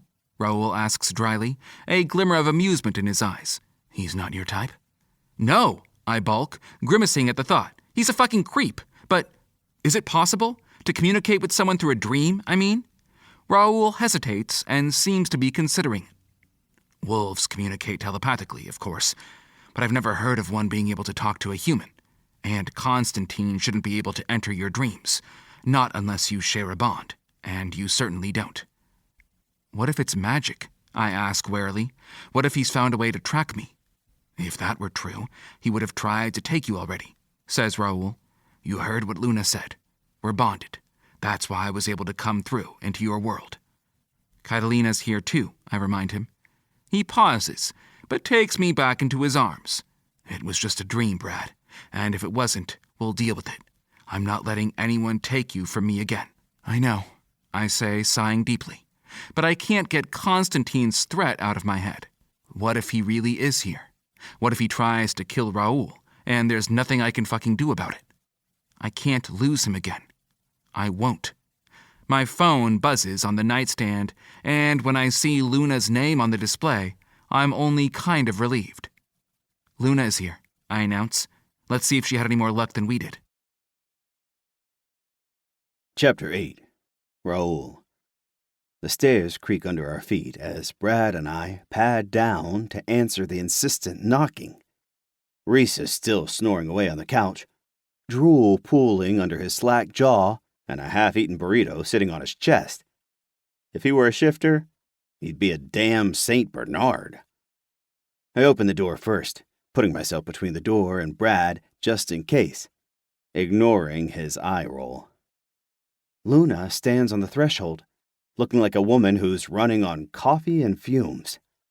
She gives me a wary look, and if I really am a character from her book who's come to life, from her perspective, I guess I can see why. I step back to let her into the entryway, noticing she has a heavy bag that looks overstuffed hanging off her shoulder. Hey, she says, looking around. This place is quiet. Most of us are morning people, Brad says, yawning. More or less. Still no sign of Catalina? Luna asks, a worried glint in her eyes. Not yet, says Brad, growing somber in an instant. We tried tracking her phone, but she just left it here. She's a crafty little thing, I say with a sigh. Yeah, that sounds like my Catalina, Luna muses. And if I didn't know better, I'd think she was proud. Where's your mom? Brad asks. You think I was going to trap myself in a car with her for hours on end? Luna asks, shifting her bag onto her other shoulder. But one of her friends, Alicia, turned out to be pretty helpful. You have a way for us to get back into the book? Brad asks hopefully. Maybe, she says, making a beeline for the stairs. Where was Catalina staying? I need to see her room. Upstairs, 4 doors down on the right, Brad answers, following her, and I follow him in turn. Why? Luna ignores him as she enters the room and starts rifling through the dresser drawers, tossing the few things Catalina left behind aside, until she finds a hairbrush. She plucks a long, dark hair from the bristles and holds it up. Was this Catalina's? Brad frowns. The guy who was in this room before her is bald, so yeah, it's gotta be. Luna's eyes gleam. Good. We'll need it for the spell. My hackles rise at the mention of magic. I know we need it to get back home, but magic is both the thing that brought Brad to me and separated us for those unbearable weeks. Brad glances at me, brow furrowed. He knows I don't trust Luna, but we both know we don't really have any other options. What do you need Catalina's hair for? Brad asks. Luna smooths a few strands between her fingers. We have to perform a tracking spell. It's the only way to find out where she's gone. And then what? I demand. What will you do once you've found her? Luna's gaze slides to mine, guarded. First and foremost, we need the book. The spell depends on it. It's our ticket to the other world. And from what Alicia told me, when I did the first spell, I accidentally made it into a portal? Brad offers. Yes, Luna says slowly, staring more intently at him. How did you know that? Something Catalina said, Brad admits. When she was trapped between our worlds, she mentioned she could see all these different portals, including the one leading into hers, and out of it. When we did the ritual, another portal opened up, I guess, and that's how she followed me through. And you're just mentioning this now? Luna cries. Even though I'm thinking the same thing, I'm immediately defensive of my mate, and I step between them. Luna gives me an incredulous look and mumbles under her breath. God, you're exactly how I wrote you. I'll take that as a compliment, I say dryly, folding my arms. Look, I didn't know what she was talking about, and it creeped me out, Brad says, raking a hand through his short hair. All this woo shit does. Well, get used to it, big guy, Luna says pointedly. And you'd better hope this woo shit is enough to get us to Catalina. Otherwise, we're all fucked, and you're never seeing your brother again. Brad grimaces. I want to comfort him, but there's little more I can do than reach out to put a hand on his shoulder. She's right, and we both know it. There's a chance we're going to be stuck here in this world forever. And while I can deal with anything other than losing Brad, I'm still not ready to give up without a fight. Not when my pack and my family are depending on me. Especially not when Brad is pregnant, and something tells me that's not going to go over very well in this world. What do you need for the ritual? Brad asks, sounding as resigned as I feel. I have everything, Luna says, patting the bag on her side. I just need about an hour to set it all up. The downstairs is all yours, Brad assures her. I kept everything how you left it. Will it show where Catalina is right now? I ask. The sooner we find her, the better. She's too clever and too dangerous to be left to her own devices for long. That's the idea, says Luna. As long as the spell goes according to plan. But Alicia's a lot more thorough in her record-keeping than my Nana was, and it's a lot easier than opening up a portal to another dimension. So, there's that. I look up when I hear someone coming down the hall, and a moment later, Reese appears in the doorway, yawning and rubbing the back of his neck. When he sees Luna, he straightens up, eyes widening. You're back, he says, like he can't quite believe it. Luna gives him a small smile and nods. Well, someone's got to find Catalina. Do you need any help setting up? Reese asks, a bit too eagerly. Luna hesitates. Yeah, sure, why not? She leaves the room, and Reese follows her eagerly. Yeah, he's definitely a Saint Bernard, and the puppy eyes he's giving her are unmistakable.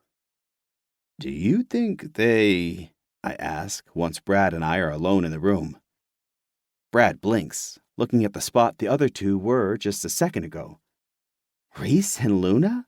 He scoffs. Nah. I'm not so sure, but I decide we've got other things to worry about. I step closer, listening to make sure the others are out of earshot. Are you sure we can trust her? I ask. Luna? he asks, his brow furrowing. Of course. She's the one who started all this to begin with. That's my point, I say. She clearly doesn't know what she's doing. Maybe not, Brad snorts, but neither do we. It's a fair point. I know I'm not being logical right now, but I can't help feeling like Catalina running off with the book is far from the last of our worries. I'm just afraid of getting separated from you again, I admit. I'm not used to being afraid of much, let alone confessing it. But Brad is the only person I've ever felt safe being that vulnerable around.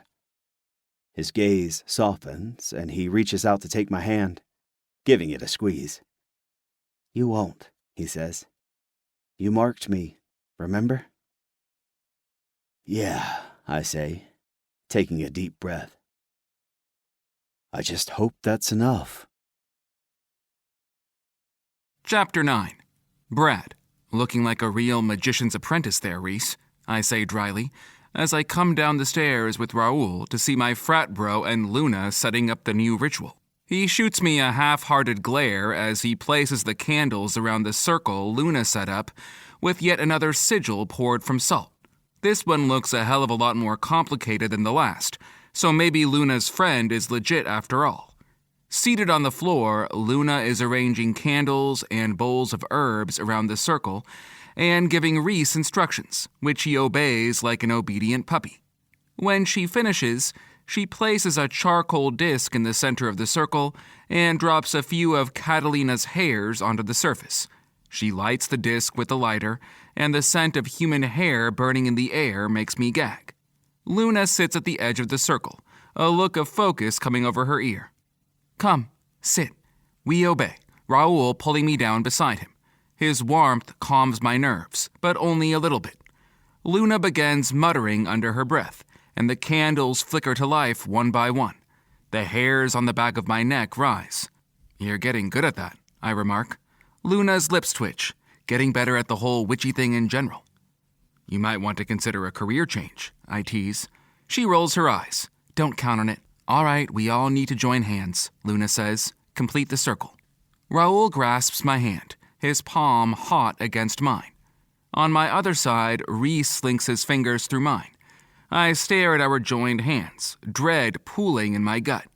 Even though we aren't traveling anywhere, I'm still nervous, considering how on and off our previous magic sessions have ended up being. The smoke coming up from the charcoal disc thickens, swirling faster and faster like a big gray tornado. A crack splits the air, and then a portal yawns open above us. Only this time, rather than the blue light, it's just black and gray. Reese groans. Not again. Hush. Luna peers up at the portal, her eyes wide. There, I can see something. The portal stretches wider, but it doesn't threaten to consume everything like before. Instead, it's like a window, or maybe a screen. I squint, trying to figure out what Luna means. A familiar figure steps through a crowded bus station, heading toward an empty bus. Even though her dark hair is piled up in a messy bun, and she's wearing a nondescript leather jacket, rather than her usual unicorn puke colors, I recognize her immediately. My heart nearly stops. That's her, I say. That's Catalina. Raoul's hand tightens around mine, his eyes flashing. Where is she? Luna leans in closer to the portal, frowning. There's a word on the bus scroll. It looks like Heartland? She meets my gaze, her eyes widening with the same realization I'm coming to. She's trying to go home? How? I blurt out. Isn't Heartland just some town you made up? No, the town is real. It's everything else I made up, Luna mumbles. I groan. Woman, couldn't you at least come up with a fake town name? Look, it's not like anything is actually there, Luna protests. Like I said, everything else about the town in the book is made up. I sigh. Fair point. The woo-woo spirit camera we're looking through zooms in as Catalina climbs onto the bus, dropping coins into the fare box. The doors hiss shut behind her. Then the portal starts to shrink as the bus takes off. Shit, Luna mutters. I can't hold the portal open. She winces as the portal flickers, as if in emphasis. We have to follow her, Raoul chimes in. Does anyone have a private jet? We all just stare at him, Sometimes it's easy to forget he's a fantasy alpha male from a romance novel, and then other times it smacks me in the face like a 10-inch cock. No one has a private jet, I say pointedly. This is the real world, remember? He snorts, in a manner of speaking. Actually, I'm pretty sure Rich Brian's dad has a private jet, Reese muses, and he owes me a big favor. Seriously? I ask, afraid to get my hopes up. That would be awesome. If that's true, I could kiss you, Luna says, and even though I'm pretty sure she means it as a figure of speech, Reese whips out his phone like it's a pistol, and he's in some kind of Wild West duel, and starts texting like his life depends on it. And overall, the stakes aren't that far off. If Catalina is going to Heartland with the book, she's definitely up to something. I don't know what, or if it's something that's even going to work, but if she managed to swipe that thing out from underneath our noses, she's smarter than she looks. And if we can't get that damn book back, we're seriously fucked. I guess I should be grateful she probably hasn't destroyed it. Yet. Half an hour later, Rich Brian comes through, and we're all on our way to the airport. Luna is driving, and Raul is being his usual overprotective self, so he insisted on me sitting in the back seat with him while Reese rides shotgun. You know, you owe me now that Brian doesn't, Reese grumbles. That was a premium favor. I snort. Yeah, I'll pay you back, I promise. How? You're going to be in this freaky book world if everything goes according to plan, he counters. You could always come with us, Raul offers. I have a jet in my world. Reese glances dubiously at him in the rearview mirror. So does that make Brad like a trophy wife or something?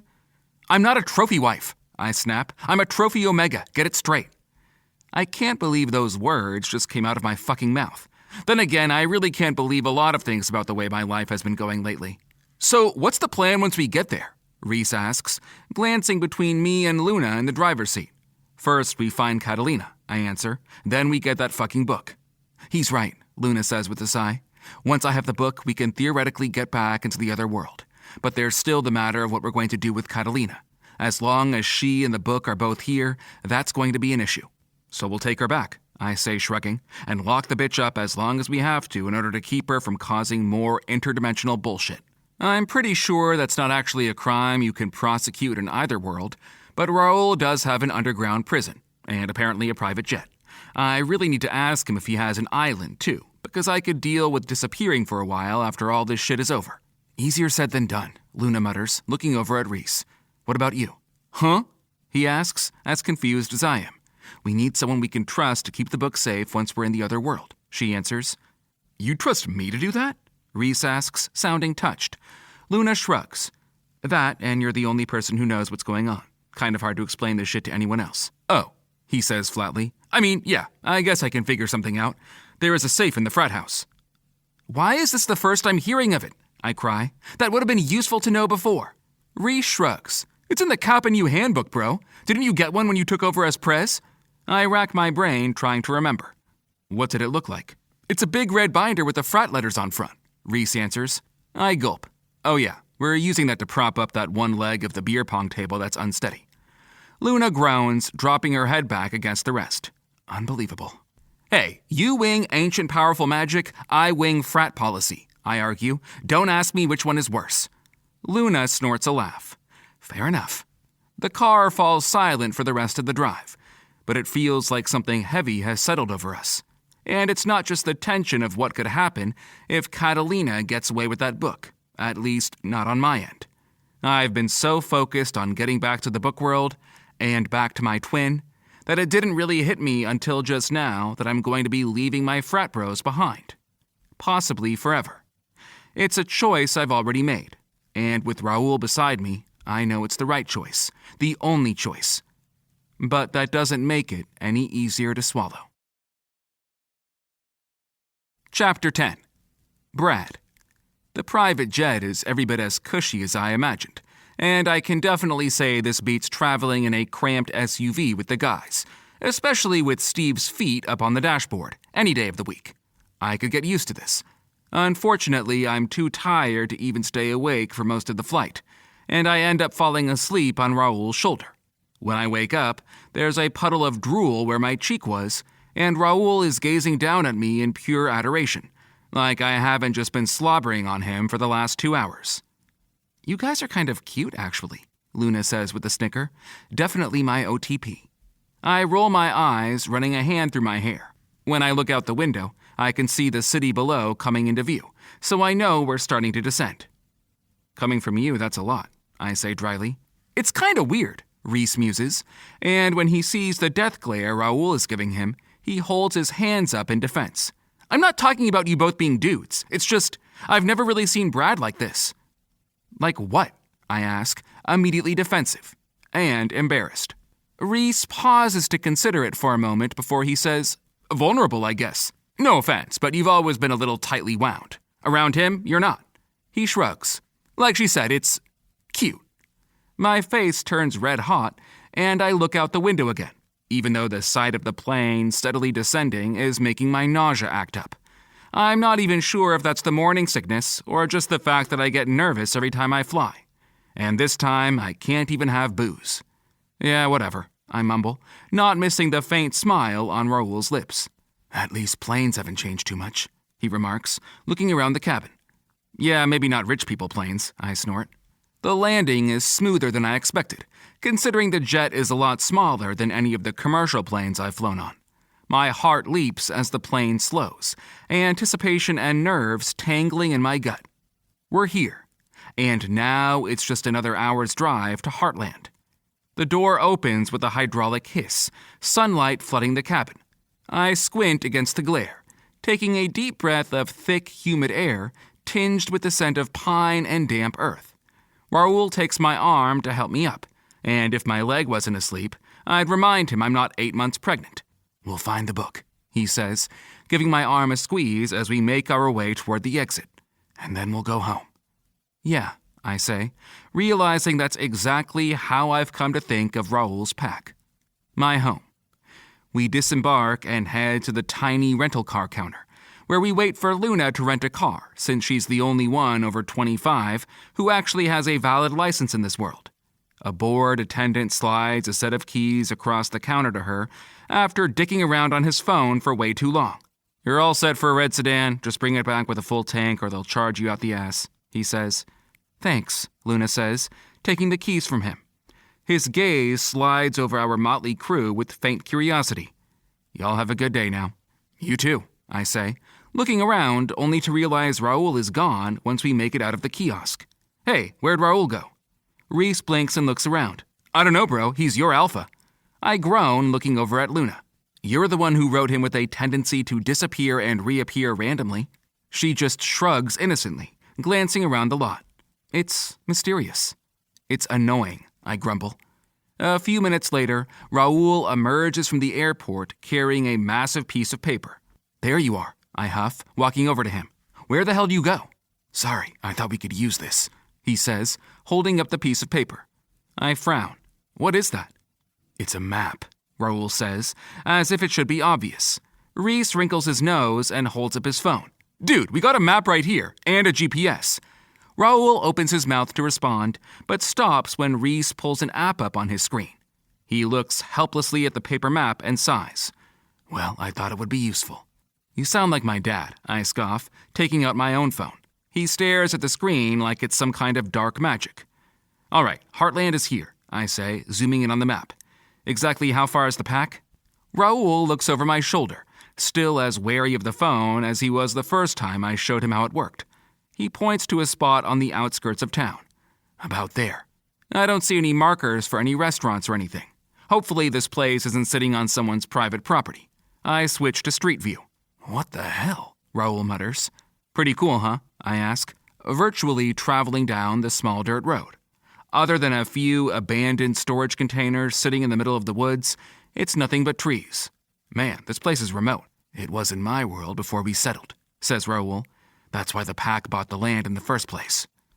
Well, at least we won't be trespassing, Luna says with a sigh, pushing the button on her key fob. A red sedan in the lot chirps, and we all get in. Anxiety gnaws at me as we drive down the winding dirt road. What if Catalina destroyed the book out of spite? What if I'm stuck in this world forever, separated from Devon? The thought of Raoul being torn from his pack and family because of me is almost too much. Raoul squeezes my hand, startling me from my spiraling thoughts. Everything will be all right, he says softly. I force a smile, not wanting him to know what's really worrying me. I know, just a lot writing on this. We'll get the book back, he says confidently, and we'll make Catalina pay for what she's done. His reassurance does nothing to ease my anxiety. We finally arrive at the spot Raoul indicates is where the pack house should be. But other than the winding dirt road we had to take to get here, there's nothing.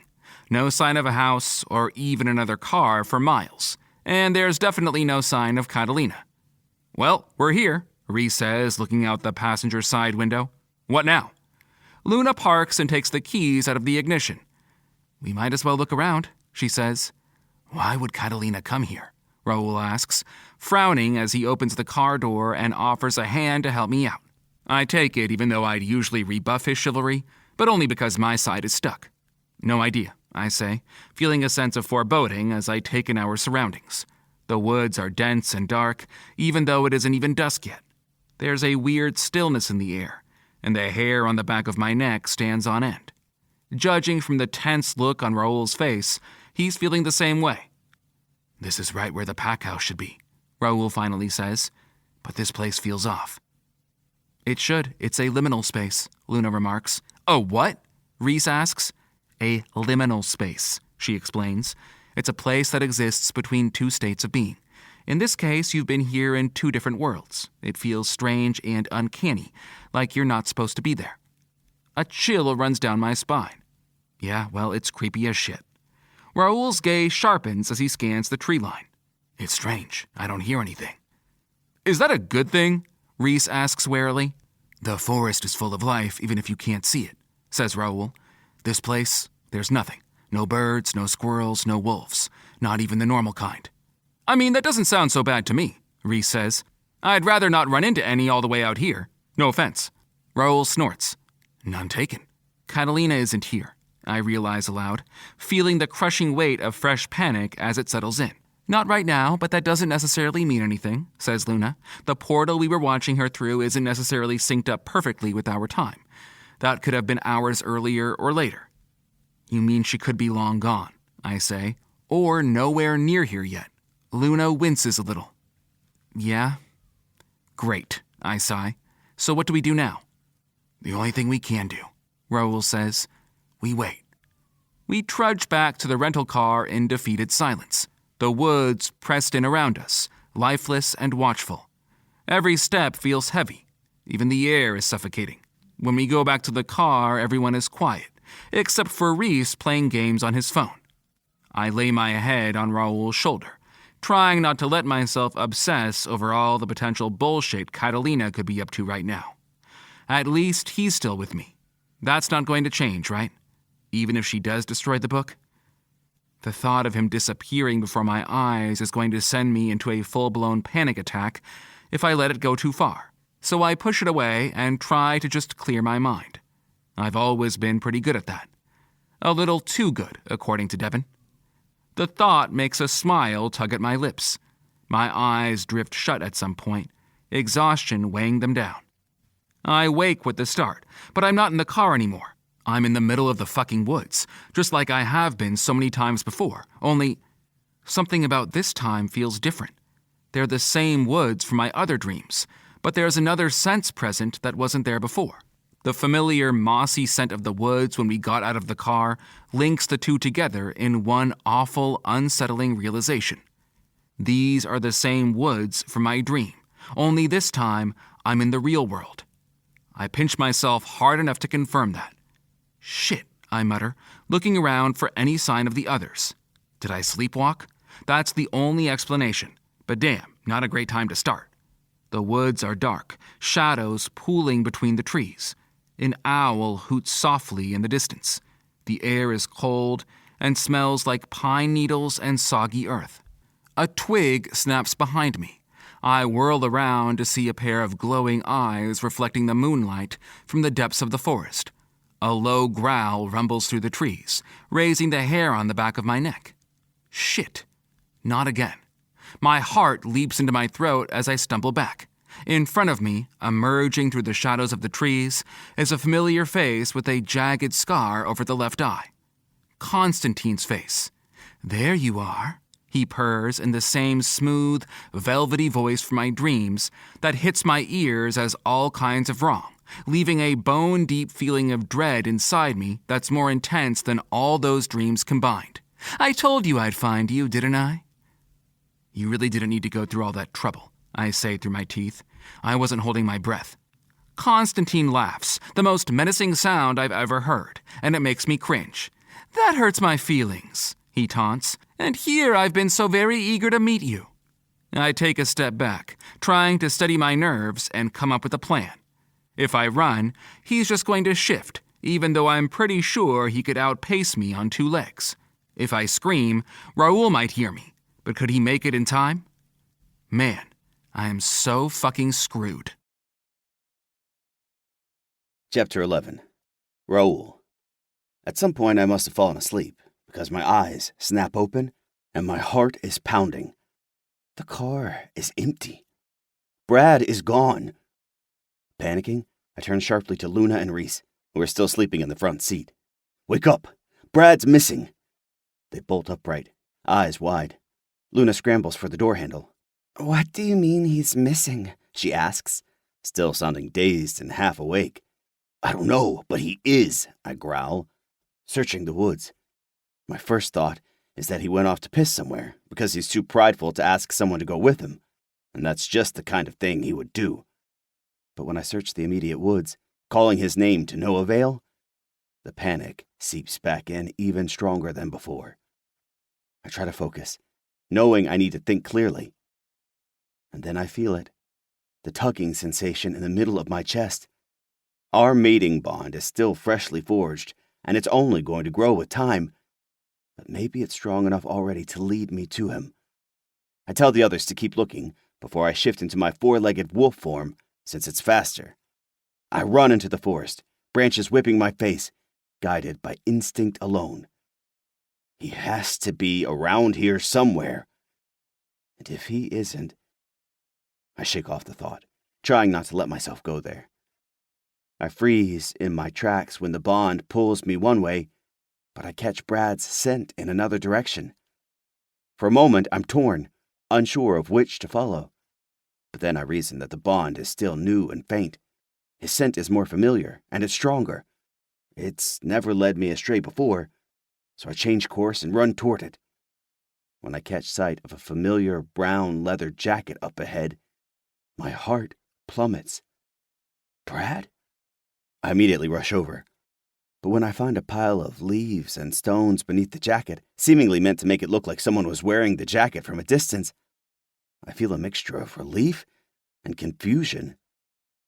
Rage boils in my gut as I hear a twig snap behind me. I whip around, hackles raised, and snarl at the sight of Catalina standing there with her arms crossed. She's smirking like she's won some game I never agreed to play. Where is he? I demand, shifting back so she can hear me and stalking toward her with my teeth still bared. She holds up her hands, but her smile doesn't fade. With Constantine, of course, she says. Thank you for walking into our trap. You played your role perfectly. My blood turns to ice. They were waiting for us.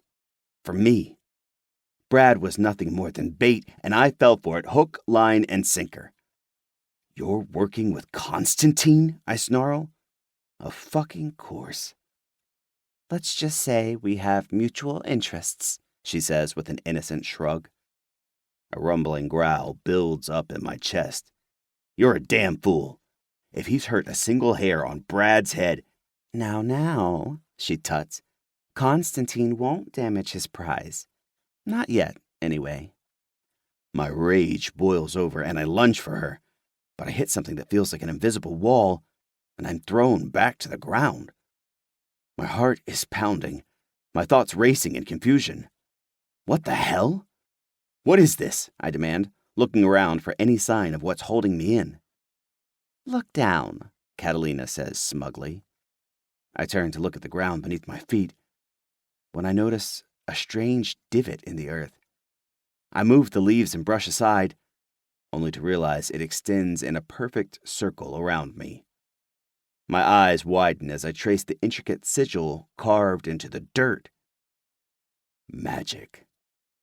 Luna isn't the only one with tricks up her sleeve, Catalina says. She steps closer to the edge of the circle, her lips curling into an even crueler smirk. Turns out I'm not too bad with magic myself. I lunge for her again, snarling, but I slam into the invisible barrier once more. The sigil is holding me in. I'm trapped. I try to dig up the earth around it, but something is keeping that thought from becoming an action. The brush of magic against my mind is a foreign yet unmistakable sensation now that I've experienced it.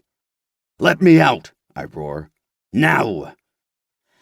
"I don't think so." She shakes her head. "Not until Constantine and Brad are back in the other world." My heart drops. So that's what they're planning. You have no idea what you've done. "I helped Constantine get what he wanted," she says, her tone laced with bitterness.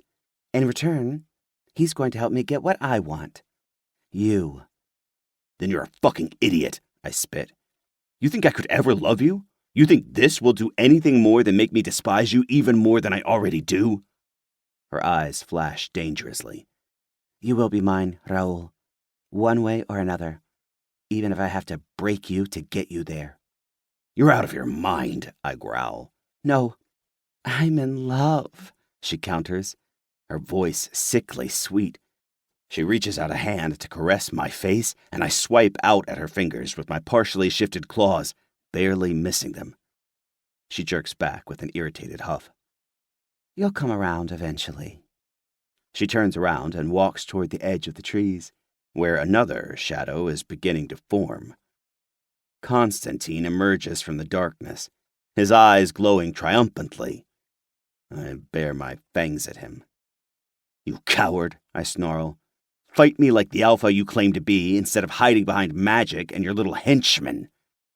Judging from the murderous glare Catalina is giving me, she does not appreciate that remark. Constantine smirks, completely unbothered.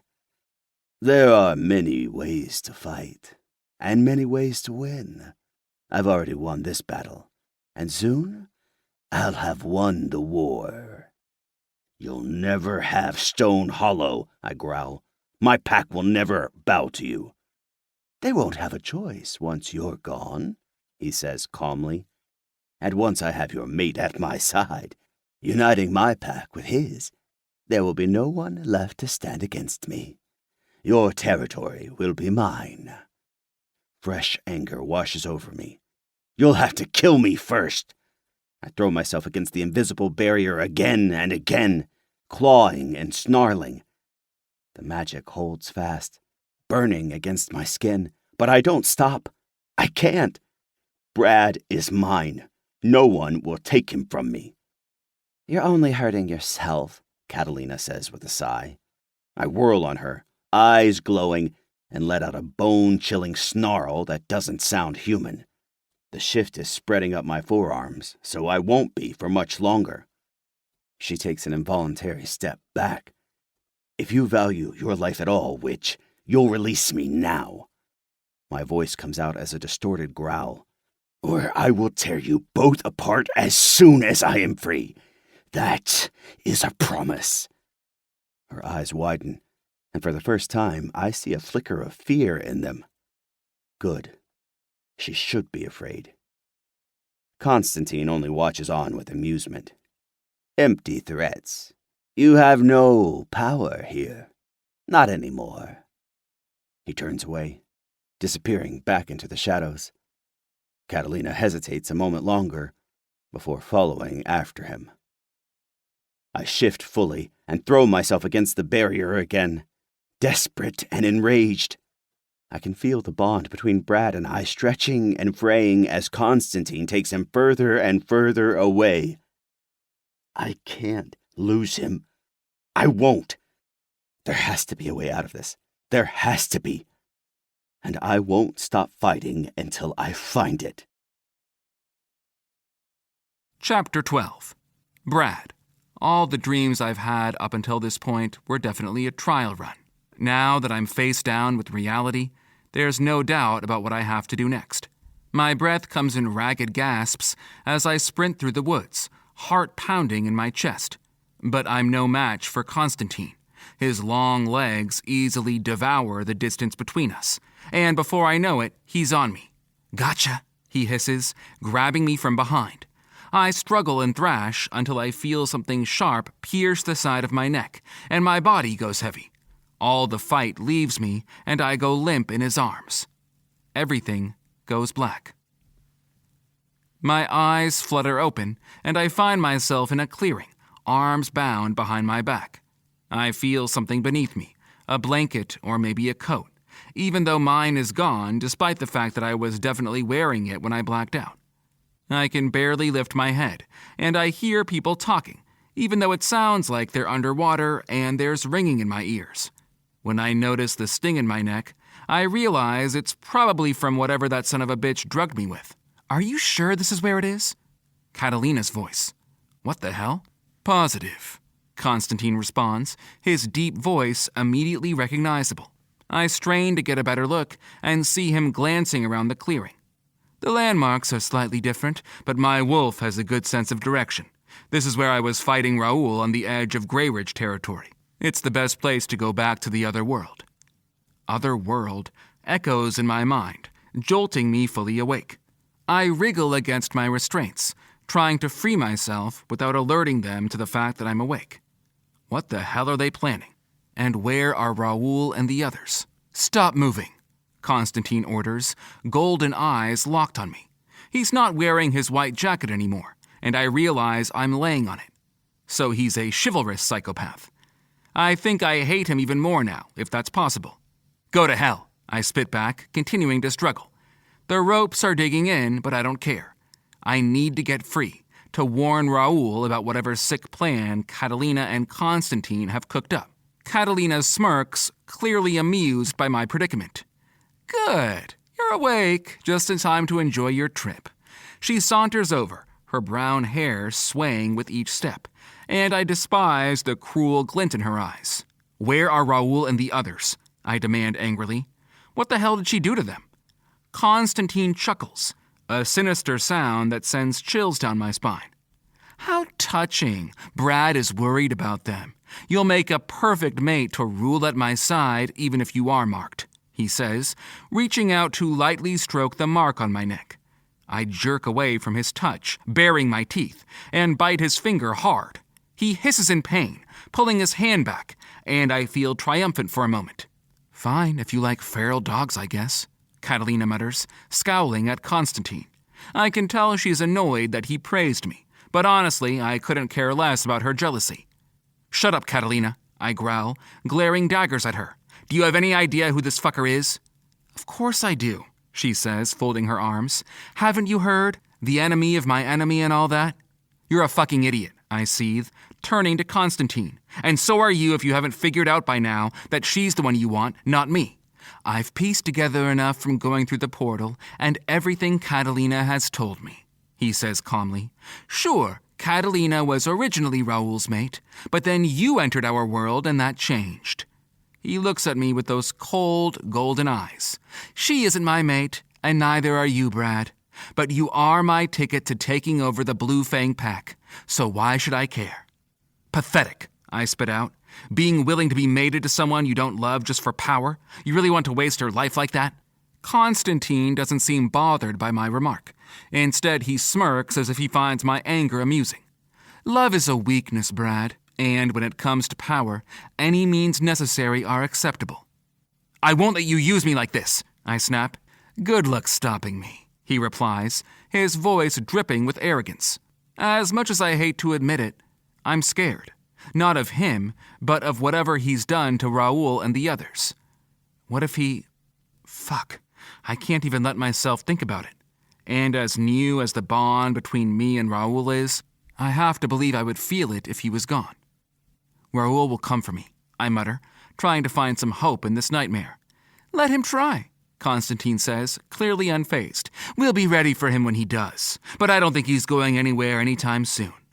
"What the hell is that supposed to mean?" I demand, as Catalina walks over to stoop down in the tall grass, messing with something on the ground.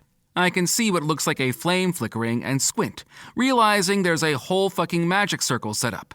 Oh, hell no. "Shut up," she hisses, picking up a book. I'm trying to focus. I watch in horror as she flips through the pages of a book I immediately recognize thanks to Raoul's abs being plastered on the cover. What, are you a witch now? I ask incredulously. She shoots me a withering glare, but doesn't answer. She's too busy muttering something under her breath, and I can see the glow of the candles in the circle intensifying as she works. Natural Wicked Witch of the West, aren't you? I say, hoping to throw her off. It brings me a small sense of satisfaction when she flips me off without looking up from her work. Charming, I scoff. So much for Little Miss Innocent. How do you even know how to do this shit? I told you I was stuck in that Twilight Zone watching all those different worlds while you stole my life, she says, her words dripping with bitterness. And I spent plenty of time watching your world, too, trying to figure out how to get back. That flake who wrote The Wolf's Mate was a great case study in what not to do with magic. She sneers. That, and I'm pretty much fluent in Latin now. Okay, I get it's a real language, you don't have to rub it in, I mutter. Catalina gives me a quizzical look before she's interrupted. Hurry up, Constantine says, his impatience growing as he walks over to her. It's close to the same time as the battle took place, and we need to get it as close as possible. I know, I'm working on it, Catalina hisses. She continues her incantation, and with each word, the magic circle seems to get stronger, the air around it crackling with energy. My heart pounds faster in my chest, worry and fear gnawing at me like a persistent itch. Finally, she finishes and steps back, a satisfied smirk playing on her lips. There, she announces, brushing her hands off against her jeans. That should do it. As the ritual space comes to life, my stomach drops. This bitch is really going to succeed at opening a portal, isn't she? I feel like an idiot for underestimating her. No matter who or what she was before, she's definitely made use of her time between dimensions. Now I'm starting to feel like a slacker. I still don't see a portal, Constantine says in a gruff tone. I just have to do the incantation, Catalina says, closing her eyes and holding her hands out toward the flames. Fine, Constantine growls, yanking me to my feet and dragging me toward the ritual circle. I try to struggle against him, but it's useless. His grip is like iron, and I'm barely able to move. To my horror, a portal opens up in the clearing, but it's not the blue light from before. It's a dark gray hue, and Catalina's eyes are glowing the same shade. She might have learned by stalking Luna like some creepy little interdimensional ghost, but she's definitely working with a different kind of magic. And by the looks of it, it's a hell of a lot more effective, which scares the shit out of me. Wait! Catalina calls out suddenly to Constantine as the portal continues to grow above the magic circle. I did my part. What about yours? I helped you trap Raoul, didn't I? He challenges. My heart sinks at the realization. I already figured that was the case since I know Raoul would have found me already if he was free. And I'm grateful he's alive at least. But that doesn't stop me from being afraid for him. Or fucking furious. How am I supposed to make sure Raoul doesn't kill me when I set him free from the trap? Catalina asks in a whiny voice. That's your problem to figure out, Constantine says coldly, not even bothering to look at her. The disdain in his voice makes it clear he couldn't care less about what happens to her. Catalina's face twists with anger, but she bites back any retort. Instead, she turns her attention back to the ritual space, continuing the incantation under her breath. As she speaks, the flames dance higher, and a sickening sense of dread fills my gut as the portal stretches bigger and bigger until it's big enough to step through. Even from this side, I can see 100 glimmering, shifting portals just like this one. I try to yank my arm away, desperate for any chance to escape, but Constantine's grip is like iron. He drags me toward the portal, and I brace myself as we step into the swirling vortex.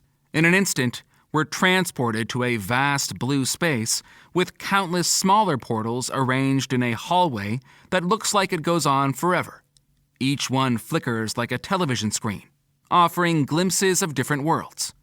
Some of them look identical to mine, while others I can't look at for more than a few seconds without feeling like my brain is going to break. Like algebra on steroids.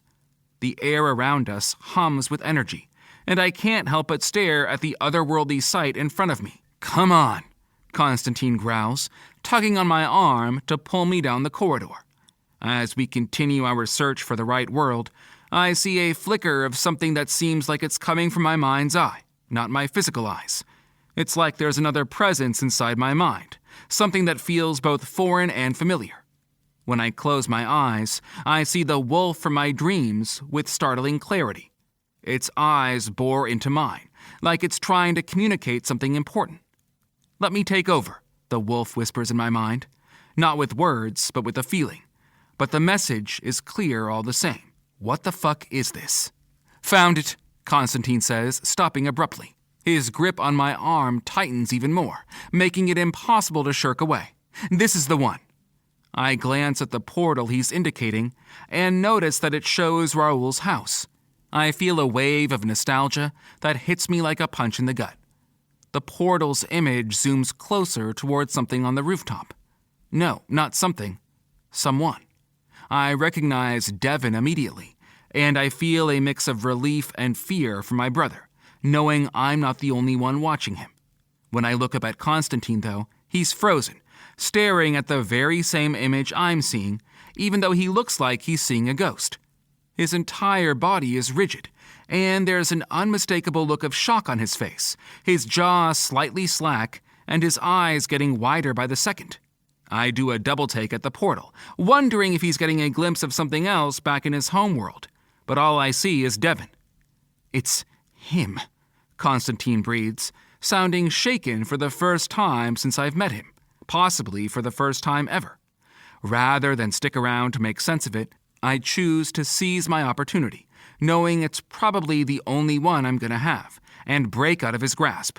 I don't even stop to turn around to see if he's following me as I bolt down the corridor, back the way we came, and I feel it again, the nudging presence at the back of my mind, from a freakishly familiar stranger who's begging me to let him in. "Brad," Constantine snarls. Whatever trance he fell into is clearly broken, and I can hear him coming after me. A snarl splits the air, and I don't need to turn to look to know he's shifted. Fuck. With no other choice, I give over to the strange impulse that's been nagging at me. I close my eyes and focus, letting the presence in my mind take over. It's like a rush of energy, coursing through every fiber of my being, filling me with strength and power I didn't know I had.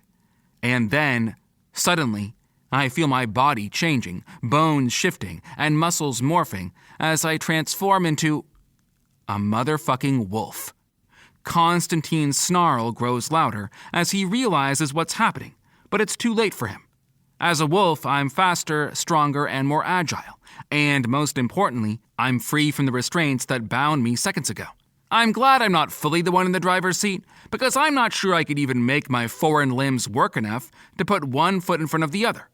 Instead, I sit in the back seat as the stranger takes control and sprints down the corridor, weaving between the portals, not daring to look back. All I can think about is getting back to my world, to Raoul, and to Devin. That seems to be enough direction for this thing that's taken over me.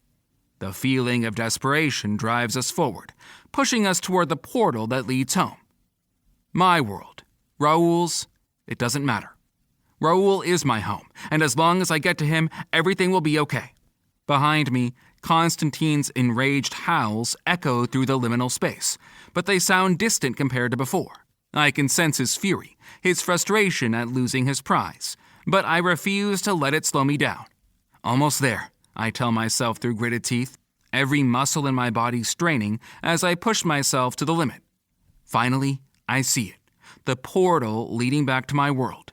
With one last burst of speed, I leap through it, leaving Constantine and his twisted ambitions behind me. As I emerge on the other side, I collide with a stunned Catalina, who shrieks as I land on top of her. She falls silent when her head cracks against a rock on the way down, but I keep going. I can deal with her later. For now, I just have to hope that keeps her out of my hair. Or fur. Right now, I have to find Raoul. Chapter 13. Raoul. My wolf form is exhausted from struggling against the invisible barrier for minutes? Hours? I've lost all track of time. Raoul! Luna's voice cuts through the darkness like a ray of light. Reese is by her side, his eyes wide with concern. I shift back into my human form, wincing at the sudden sensation of vulnerability when my adrenaline is already pumping.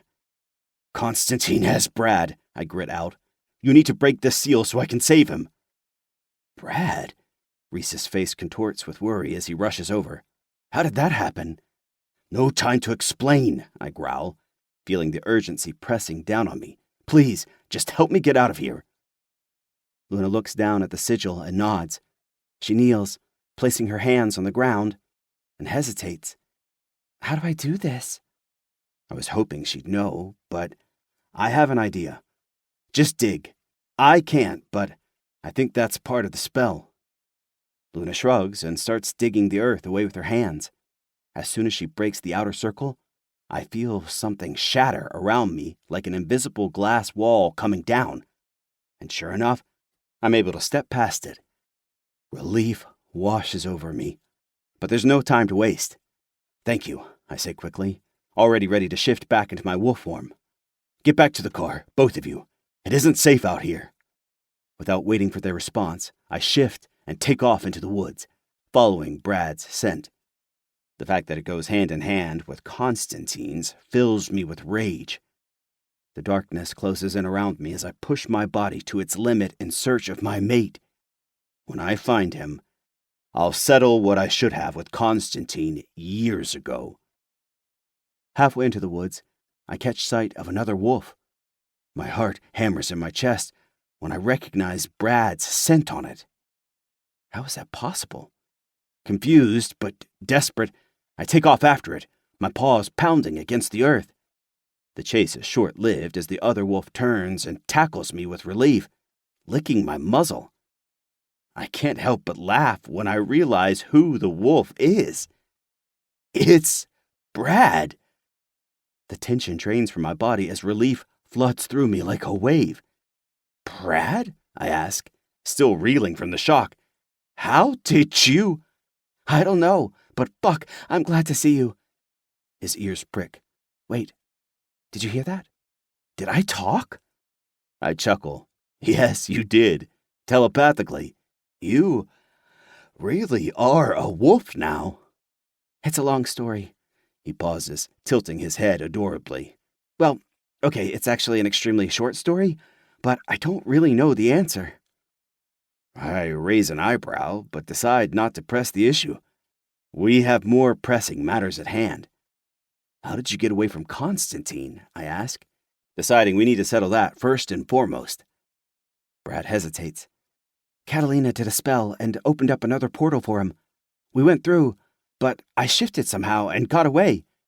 The portal's still open, but not for long, so we have to find Luna and Reese and get through it before it closes," he continues, urgency returning to his voice. "Portal?" I ask, my confusion mounting. But I trust Brad, and if he says there's a portal, then there's a portal. We'll deal with the details later. "Come on, let's go." Brad leaps off me and runs into the woods. He's adapting well enough to his wolf form already. Maybe he's not such an atypical Omega in that regard after all. "This way," I say, shifting directions to head back to the spot where we parked, since that's where I told Reese and Luna to go. We catch up with them on the way, and Reese does a double take when he sees two wolves barreling after him, which I can't say I blame him for, especially since I'm certainly not the normal garden variety of wolf. "Holy shit!" he bellows. Brad stops just short of him and shifts back, rising from the kneeling position he shifted into. That makes Reese scream even louder. "Chill out, bro," Brad grumbles. "It's just me." "You're a wolf now?" Reese cries in shock, not seeming that much calmer. "I don't have time to explain. The portal's closing," Brad barks. "We have to go now." "The portal?" Luna cries, even though she's already running after Brad. I take off after them both and glance over my shoulder to see Reese hesitating, but he finally mutters something to himself and starts following us. Brad skids to a stop when we reach the clearing. Sure enough, there's a yawning portal in the middle sitting atop what looks like a ritual circle, not unlike the sigil Catalina trapped me in. A familiar book is sitting in the center of the circle. But what catches my eye is the unconscious woman lying off to the side, blood trickling from a wound on her forehead. Is she?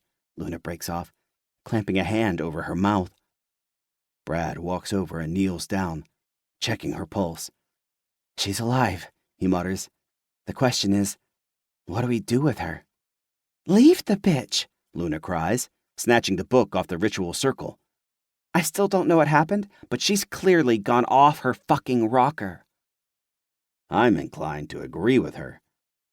Brad doesn't look convinced, though.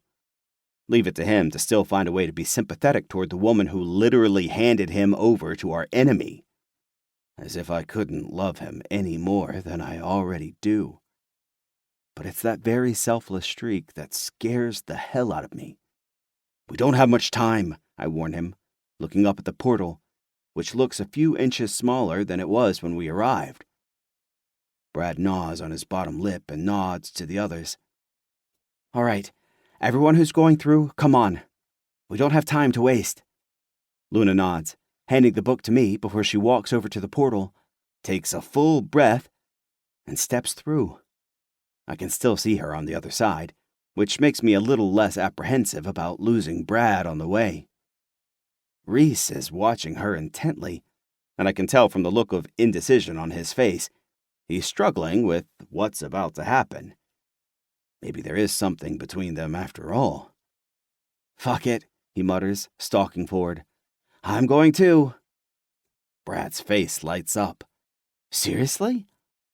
What the hell? Reese shrugs. I did say I'd do anything to get out of finals. Wait, Luna says, looking between them. What about the book? I look down at the wolf's mate, still a bit uncomfortable with the fact that my abs have been plastered across bookstores nationwide. At least it's a good picture. Brad hesitates, looking between me and the book. Can we even bring it with us? I mean, it's a tether between worlds, Luna reasons. It could help us if we ever need to get back here. And we wouldn't have to worry about it falling into the wrong hands again, she says, looking pointedly at Catalina. Okay, Brad says with a shrug, taking the book from my clawed grasp. Let's get this show on the road then. I place a hand on his shoulder and walk with him toward the portal. I offer a hand to help him since the portal is shrinking even more, and he takes it, but hesitates, looking back at Catalina. I can see the guilt and the war going on behind his eyes. I shake my head, pleading with him, because I can already tell where his thoughts are going. He gives me that look he knows I can't resist. He doesn't need a wolf form to have puppy eyes that have become my Achilles heel. Look, I know she's evil, but we can't leave her here like this, he reasons. Besides, how much trouble could she cause in an underground cell? I groan. But I can tell from his tone he's not going to be dissuaded, and the last thing I want is this stressing him out for the rest of his pregnancy. With the portal growing smaller by the second, there isn't time to argue anyway. I grunt an acknowledgement and lift Brad through first, before stalking over to gather Catalina into my arms. I step through the portal with her. Not a moment too soon, either, as the portal shrinks to the point where we couldn't go back through if we wanted. Not that it stops me from considering whether I want to toss her out. Oh, for fuck's sake, Luna cries, looking at the woman in my arms. Seriously? I nod in Brad's direction, telling her to take it up with him. Look, I'm no magician, but I'm pretty sure it's bad karma to leave someone to bleed out in the forest, Brad protests. Besides, who knows where the fuck Constantine is? And if we have her, at least they can't plot together anymore. It's a fair point. And judging from the others' silence, they think so too. So, where do we go from here? Reese asks, eyeing the seemingly endless corridor of portals stretching out on all sides around us. And I can't say I blame him. When I look into one portal and see nothing but an eternal stretch of paisley that looks like my grandmother's favorite tablecloth became hell itself, I quickly realize my mistake. It's this way, Brad says, striding forward confidently. We all follow him, but I keep my eyes peeled for any sign of Constantine, who might well be lurking around here. Brad finally stops in front of one of countless portals, and sure enough, when I look, I see the familiar sight of my home on the horizon. Finally. This is it, Luna breathes in awe, staring at the portal as she comes to terms with the fact that the world she wrote is as real as hers. Holy shit. All right, Reese says, rubbing his hands together as he inspects the portal. Let's do this. When no one moves, he glances over at Luna. Ladies first. My hero, she says dryly, rolling her eyes before she takes a step closer and puts her hand through. When nothing happens, she shrugs and steps through the portal. Reese leans closer, squinting.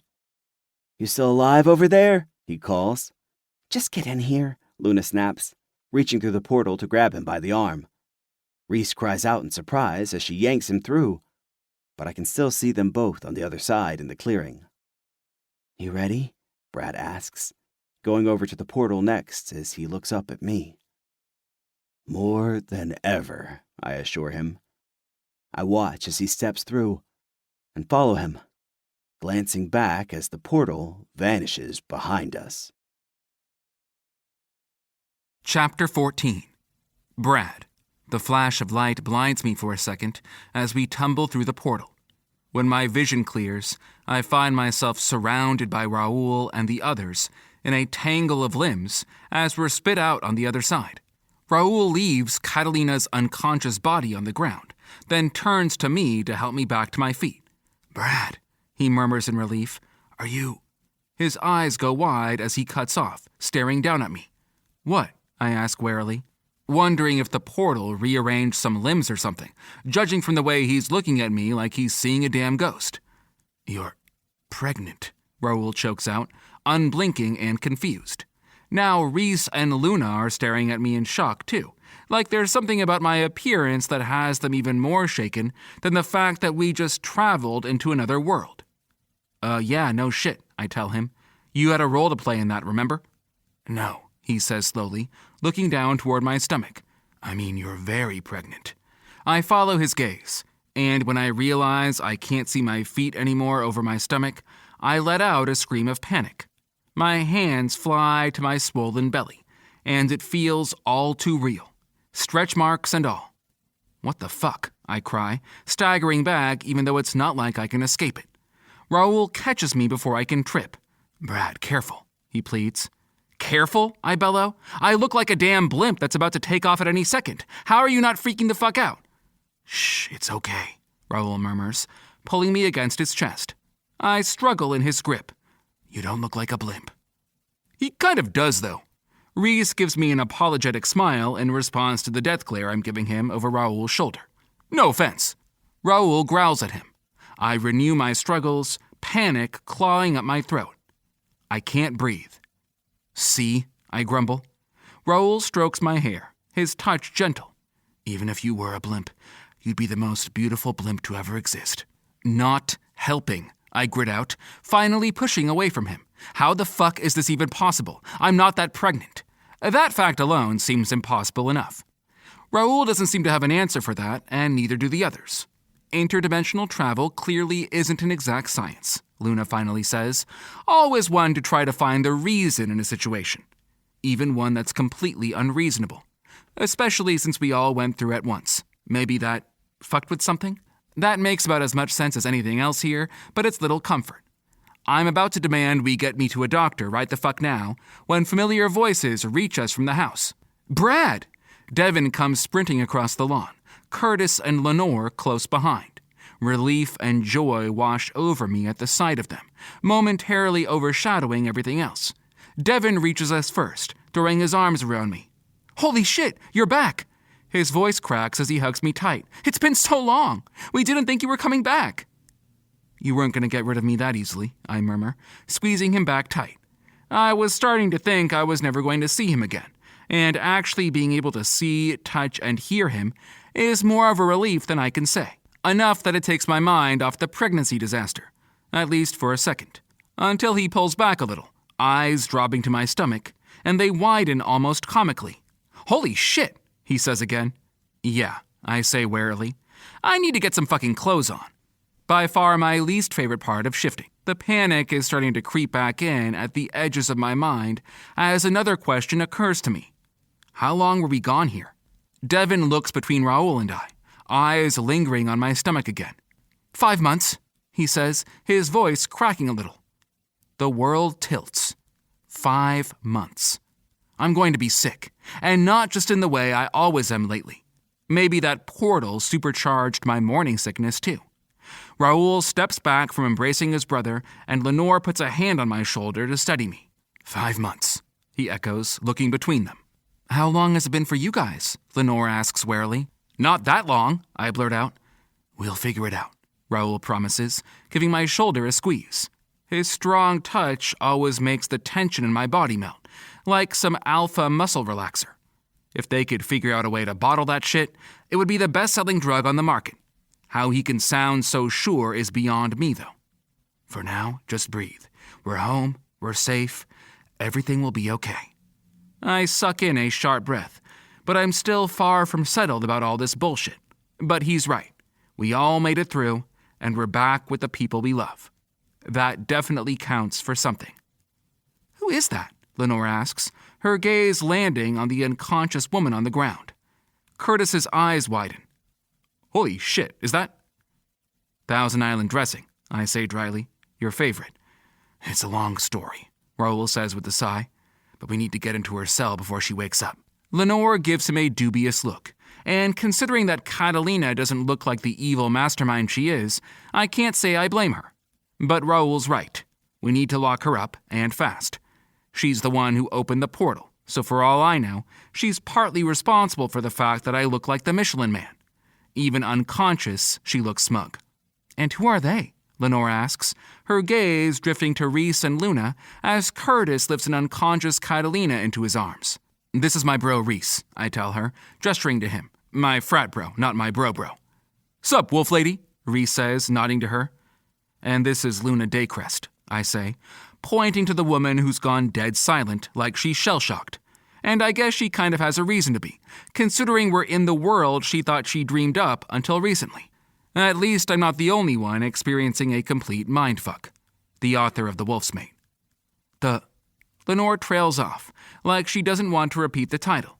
She looks at me, and I recognize the look of realization dawning on her face all too well. Holy shit. Seems to be the theme of the hour, I grunt. Nice to meet you, Luna says with an awkward wave. I wonder if she's starting to second-guess her decision to come here, but it's a little late for that. This can't be happening, Lenore groans, raking a hand through her hair. Tell me about it, I scoff. We should get you inside, Raoul says suddenly, his eyes dark with concern as he looks down at me. I want Dr. Wilson to give you a full workup. Maybe he can at least tell us how far along you are. Great, my favorite person, I mutter, even though I follow him back to the house with the others. There are still so many questions I need the answers to, even if they're answers I'm not sure I'll be able to swallow. But for now, it just feels good to be home. Chapter 15. Brad. An hour later and change, I find myself sitting in the pack house with Raoul's arm around my shoulder as he sits with Mina on his lap. She's clinging to him like she's trying to choke him, and I can't say I blame her, considering how suddenly he disappeared. At least she doesn't seem to be holding it against me, considering she tackle-hugged me too when we first arrived. Lenore, Curtis, Devin, Hannah, Reese, Luna, and even Trent all surround us, their eyes flicking between Raoul and me as he finishes recounting everything that happened while we were gone. Well, most of it. And that's how we got here, Raoul concludes, his voice steady but tired. Luna groans and rubs her temples. That's the kind of transitional expository scene I would have glossed over with a lazy time skip if I was still writing the book. I roll my eyes at her comment, trying to ignore the knot of anxiety in my stomach. The fact that it's been months here since we've been gone is freaky enough. But when I think about how much further that pushes me toward my due date, I want to hurl. And not for any of the usual reasons. Hell, I haven't even come to terms with the fact that I'm pregnant yet. Lenore shakes her head in disbelief. I can't believe you were right about all that, Brad. I thought you were just crazy. I flip her off half-heartedly. She just gives me a smile in return, her icy blue eyes softening a little. Whatever the case, we're glad to have you both back, she says sincerely. Yeah, we are, Trent says earnestly. He's giving me those puppy eyes again, and as relieved as he was when we got back, he looked freshly devastated when he saw the baby bump I'm sporting under my t-shirt. More like a mountain than a bump. Ugh. Thanks, I sigh. We're not out of the woods yet, Raoul warns, glancing around at our packmates. Our packmates. Fuck, when did I start seeing them as that? And I apparently have a wolf form now, so I guess if there was any doubt that this is where I belong, and there isn't, if I'm being honest with myself, that would cinch it. Constantine is still out there, Raoul continues. Are you sure he followed you through? Curtis asks, growing somber. Raoul hesitates, looking over at me. Brad is the last one who saw him. He was staring through the portal when I bolted, I admit, glancing over at Devon. Watching you, actually. Me? Devon asks anxiously. You saw me? Yeah, those portals are like windows into other worlds, I explain. I'm pretty sure they show you whatever you're looking for the most. So, actually, I don't know if Constantine was seeing you or something else. All I know is that he ran after me, but I found Raoul and the others, and he was gone by the time we made it back through the portal. So he could be anywhere, Lenore says, her voice tight, in this world or the next. We can't leave anything to chance, says Raoul. I'm going to need extra patrols around the clock. Pull everyone you can from the neighboring packs, too. Lenore nods. I'll make the calls. I can go now, Trent offers, rising from the sofa. I can't help but wonder if my pregnancy is part of the reason he's so eager for an excuse to leave. But I'm not about to call him out on that. As much as I want to catch up with him and the others, there's still a lot of shit that has to get sorted first. And I'm fucking exhausted. Thank you, Raoul says, nodding to him. It's a weird relief to see him roaming around freely, but Raoul and the others seem perfectly relaxed in his presence. Hell, for that matter, Devon seems like he feels even more at home here than he did when I left. I guess a lot really has changed here while I've been gone too.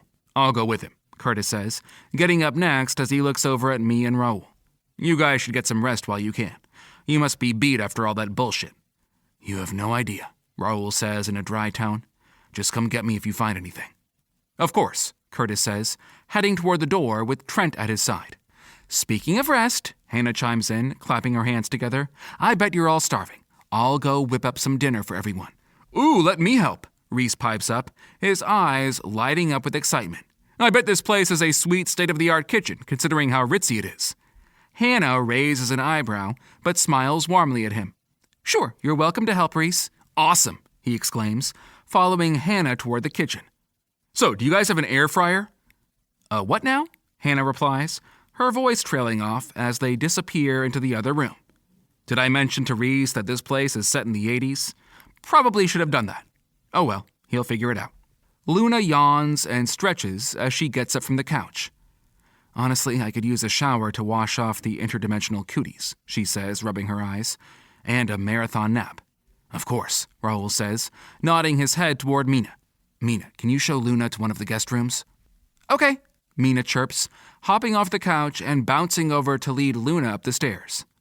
Do you like writing about murder? She asks on the way to the stairs, her eyes wide with curiosity. Luna hesitates for a moment before replying, Well, sometimes. Great, Mina exclaims, rubbing her hands together. I have lots of ideas. With that, she grabs Luna's hands and marches her up the stairs, leaving the three of us alone in the living room. Wonderful. A bad influence is just what she needs, Raoul mutters. Are you talking about Mina or Luna? I ask. He pauses like he's considering it. Both. I can't help but laugh, but not for long. Something else occurs to me. So you let Trent come and go freely? Raoul runs a hand through his hair. He proved himself when he went looking for you after you disappeared. He put his neck on the line for us both when we thought you were in Blue Ridge. Trent's more or less a part of the pack now. I can't help but smile. I knew you'd come around. What did I say about him being trustworthy? Raoul rolls his eyes, but there's a glimmer of amusement in them as he pulls me closer against his side. Okay, so you were right. When I look up and find Devon staring at us both, it's clear he's still trying to process everything that's happened. This is still really weird, he says, shaking his head. Which part? I ask, smirking. Me and Raoul being a couple, or me being pregnant? Both, Devin replies, looking slightly exasperated. I mean, you're my straight brother, and now you're mated to a guy, and you're pregnant with his baby, and you're ready to pop. Trust me, it's been a wild ride for me too, I admit. But wait until you find out about my wolf form. You can shift? Devin asks in disbelief, his eyes widening like he can't decide if this is the coolest or weirdest thing he's ever heard. Yep, I say, shrugging. The portal must have shaken something loose. And that clearly wasn't the only unintended side effect. I poke my own stomach for emphasis, causing the baby inside to kick gently in response. Holy shit, that's fucking weird. Just when I thought things couldn't get any stranger, Devin says, running a hand through his hair. Tell me about it, I say, trying not to think about the movement fluttering around inside of me. At least I know the kid's okay, and I'm pretty sure they're going to be a quarterback, judging from the strength of that kick. Well, as weird as it is, I'm happy for you, Devin says, with a small but genuine smile, and I'm glad you're back. You and me both, I tell him. I still can't believe all this myself, but knowing I have my brother's support means a fucking lot. And I've really never been that great with words, so I don't have a whole lot of hope that will change anytime soon. But I kind of hope everything I did to get back to him is proof enough of how much I care about him. I don't want to interrupt your reunion, but we really should go see Dr. Wilson, Raoul says, concern etched on his stupidly perfect features as he looks down at me. He's probably back from treating Catalina at the prison. I groan. I was kind of hoping you'd forget. Raoul chuffs. Like I'd forget something like that. Fine, let's just get it over with, I say, reluctantly getting up from the couch. Or at least, I try. In reality, I plop back down since I'm sporting a fucking beach ball where my abs used to be. Devin snorts a laugh before he clamps a hand over his mouth and muffles it like he knows I'm gonna kill him. Not fucking smooth. Here, Raoul says, taking my arm to gently help me onto my feet. I hate that now I don't even have a choice but to take him up on it, but at least I won't have to worry about being pregnant for too much longer. The relief that accompanies that thought only lasts as long as it takes me to realize that I have no fucking idea how I'm going to give birth. Chapter 16. Raoul. When we get back to the clinic, the light is on in Dr. Wilson's office, so we head in. The doctor comes out to greet us, clearly about to say something when he sees Brad and his jaw drops open slightly. "Welcome home," he says with a chuckle. "I take it you won't be needing any suppressants for a while." Brad gives the doctor a death glare, and I'm pretty sure if his swollen belly wasn't slowing him down, he would be leaping across the room to strangle the doctor. And I'm not sure I'd stop him. "Are you both all right?" Dr. Wilson asks, looking between us. Curtis said the only injuries were our friend in the dungeon. "Friend is a stretch," I say through my teeth. "Believe it or not, before we went through the portal, Brad wasn't this pregnant. He was just a few months along." Dr. Wilson's eyes widen as they travel back to the Omega's very pregnant belly, and I can see the wheels turning in his eyes. A few months? He looks at least 7. Brad looks like he doesn't know whether to be offended or not. "It had to be the portal," I continue. "He was able to shift for the first time, too." "Fascinating," Dr. Wilson says, his eyes lit with curiosity. "Well, come in. Let's have a look." He quickly ushers us into one of his exam rooms. I reach out and gently place my hand on the small of Brad's back, guiding him toward the examination table. My mind is racing, thoughts tumbling over one another like stones in a river. We may be home, but with Constantine still out there, I know we're far from safe. And then there's the matter of Brad's pregnancy. All reasons I can't relax anytime soon. I take Brad's hand and help him onto the table, even though I can tell actually needing help is driving him nuts. But my protective instincts are in overdrive now that he's as far along as he is. It didn't take long for those to catch up. Dr. Wilson's expression grows more serious as he prepares his instruments. I should do a thorough examination just to make sure the Omega and baby are healthy. Brad bristles at the term. Don't call me that, he snaps. His face reddens with anger, and I can feel his frustration radiating off him like heat. Apologies, Dr. Wilson replies coolly, unfazed by Brad's outburst. He hands Brad a gown to change into and leaves the room to give him some privacy. I stand nearby, ready to help him if needed. Here, let me help you with that, I say softly, taking the gown from Brad's hands. He nods reluctantly, and I assist him in removing his shirt and slipping the gown over his head. It's hard not to stare at the curve of his belly, a living testament to our bond. I wonder if he knows just how beautiful he looks like this, even though I know he's uncomfortable and scared. Brad catches me staring and arches an eyebrow. Are you seriously checking me out right now? I look like I swallowed the rest of the football team. Of course I'm checking you out. You're my mate, I remind him. And I happen to think it's hot. It's proof you're carrying my pup. Proof I bred you. His face grows noticeably red, and I can't help but find the signs of embarrassment adorable in his expression as he looks away, clearly flustered. Oh, for fuck's sake, he mutters. I can't help but smile as I help him tie the gown in back. It's going to be okay, Brad. Yeah, I know. When Dr. Wilson returns, he begins his examination. He checks Brad's blood pressure, listens to his heart and lungs, and asks questions about any symptoms he's experienced. I watch and listen intently, trying to gauge the doctor's reactions and read between the lines of his professional demeanor. My heart clenches with worry. I desperately need to hear that everything is going to be all right for both Brad and our child. And are you having any morning sickness? Dr. Wilson asks as he shines a small flashlight in Brad's eyes. No, Brad says flatly. It's morning, noon, night, and every other fucking second in between. That's unfortunately quite normal, Dr. Wilson says, but I can prescribe you something to help with the nausea if you'd like. Brad grimaces. I know he hates medicine, but the fact that he nods is proof of how sick he really is. Yeah, sure. Everything seems normal so far, Dr. Wilson finally says, taking a step back, and I can see the relief on Brad's face. Your vitals are strong, but there are still some tests I'd like to run. I'll be back to get a blood sample, and then we can run a sonogram to verify some things with the baby. Verify? Brad blurts out before I have the chance to voice the question on the tip of my tongue as well. Something's wrong with it? There's no mistaking the panic in his voice, and my heart aches to soothe him.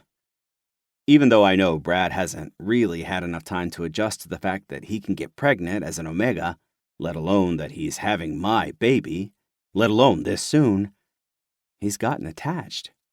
I know he has. I have no reason to think anything's wrong, Dr. Wilson assures us, but a sonogram will help me know just how far along you are. Brad relaxes visibly, and so do I. The room is still filled with silent tension as we wait for Dr. Wilson to return to take Brad's blood. When he's finished, and Brad doesn't pass out, even though he sure looks as hell like he's going to from the moment he sees the needle, he sets up the machine I haven't actually seen him use since my mother was pregnant with Mina. I have to rein in my protective instincts as the doctor settles on a stool beside the exam table and places a towel over Brad's lap. He lifts Brad's gown and spreads clear jelly over the swell of his belly. That's fucking cold, Brad hisses. I know, Dr. Wilson says patiently, placing the ultrasound wand against Brad's lower stomach, where a few stretch marks have formed. Seeing how much my mate's body has changed to accommodate the pregnancy stirs some primal instincts within me that make me want to keep him safe and close to my den even more, if that's possible. All the more reason I have to find Constantine and put an end to the threat he poses before the baby comes. I study the picture that forms on the screen intently, but it's hard to make out much of anything in the gray and black blur. Ah, here we go, Dr. Wilson says, adjusting the settings on the machine.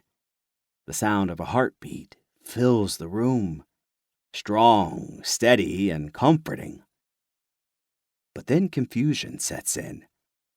I focus on the sound again, realizing there are more than just 2 heartbeats, more than just Brad's and our pups. I glance at Dr. Wilson, who seems equally surprised. "Is everything okay?" Brad asks, concern creeping into his voice as he picks up on our reactions. "Everything is fine," Dr. Wilson says. "I see no abnormalities in fetal health, or yours for that matter. And the sonogram confirms my suspicion that you're 7.5 months pregnant on the dot." 7 and a... Brad trails off, looking like he's going to pass out. And I can't say I blame him. It's one thing to know he's close to giving birth, and another to actually have it confirmed medically. "Holy shit."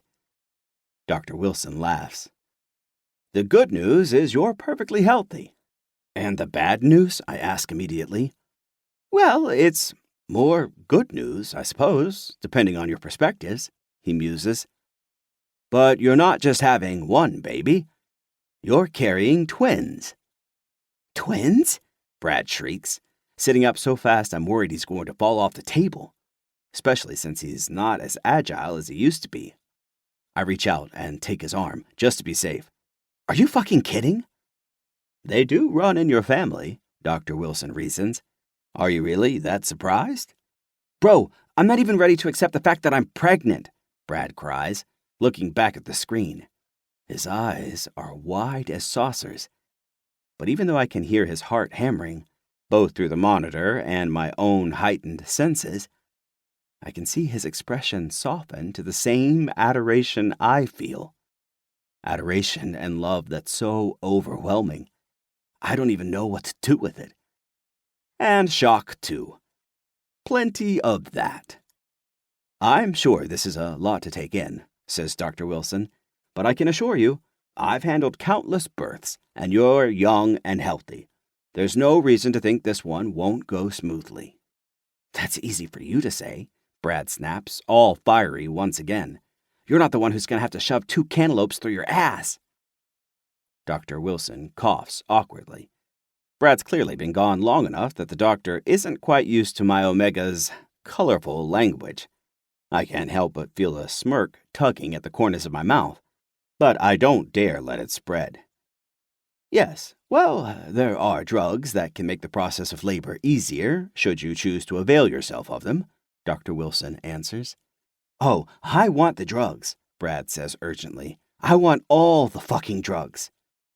"I'll keep that in mind," the doctor assures him, glancing my way with a "you've got your hands full" expression. Like I don't already know that. But I wouldn't have it any other way. "Would you like to know the sexes?" Dr. Wilson offers. Brad and I exchange a look, even though neither of us has finished processing the first bombshell. "It's up to you," I tell him. Brad hesitates, and I can tell he's not sure. "I don't know. Surprises are good, I guess." He glances up at me. "Right?" I'm afraid to let my unabashed joy show through when I know he's still reeling, but I nod, smiling a little. "Surprises are great." "Well, I'll give you a moment alone to celebrate," the doctor says, heading toward the door. "Congratulations." "Thank you," I tell him. "Is there any way we can get a printout of the sonogram?" "Of course," he says, before slipping out of the room, before Brad realizes how many objects there are that can be used as projectiles. Once we're alone, I turn to Brad, assessing his current emotional state so I can respond accordingly. Mostly, he doesn't seem to know what to think. "So, twins," I say, treading carefully. "Yeah," he croaks, swallowing audibly. "Twins."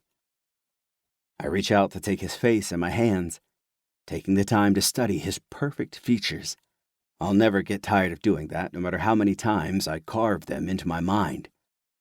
I love you so much, I say, lowering my hands to his stomach and smiling. All of you.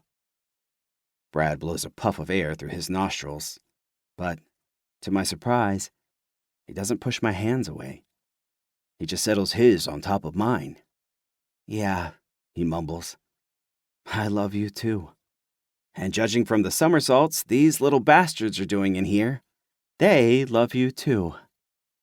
I chuckle, leaning in to kiss him. His lips mold softly against mine, warm and smooth and perfectly mine. At least there's still a little bit of time to get used to it, I tell him. He gives a non-committal grunt. Yeah, 1.5 months. I decide not to mention it's not uncommon for Omegas to give birth a bit prematurely. He's had enough earth-shattering revelations for one day. Just enough time, I say. The truth is, as excited as I am to meet our pups, I don't mind having a little more time to enjoy him being pregnant, to enjoy this blissful moment I never thought would come for a while. And I'll do whatever it takes to make sure nothing interferes. Chapter 17. Brad.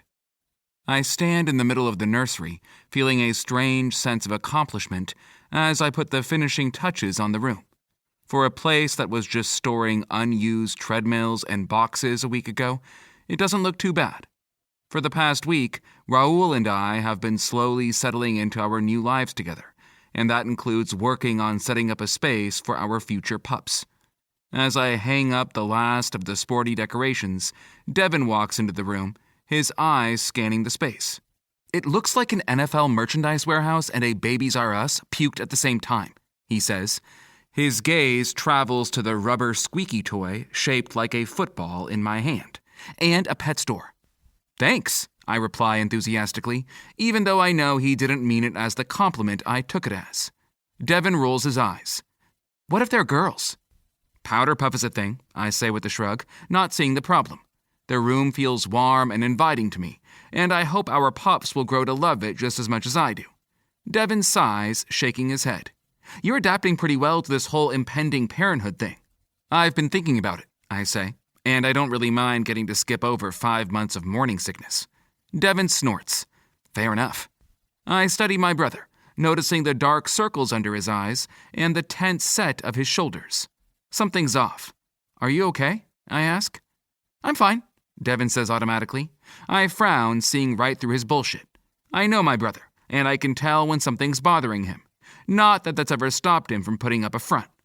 It was always, Brad, you can't stuff that guy into a locker because he talks shit about me, and there are laws, Brad. Fucking goody two-shoes.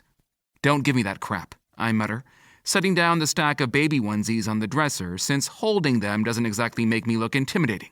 What's wrong? Devin hesitates. I've been having weird dreams lately, he admits. Dreams? I echo.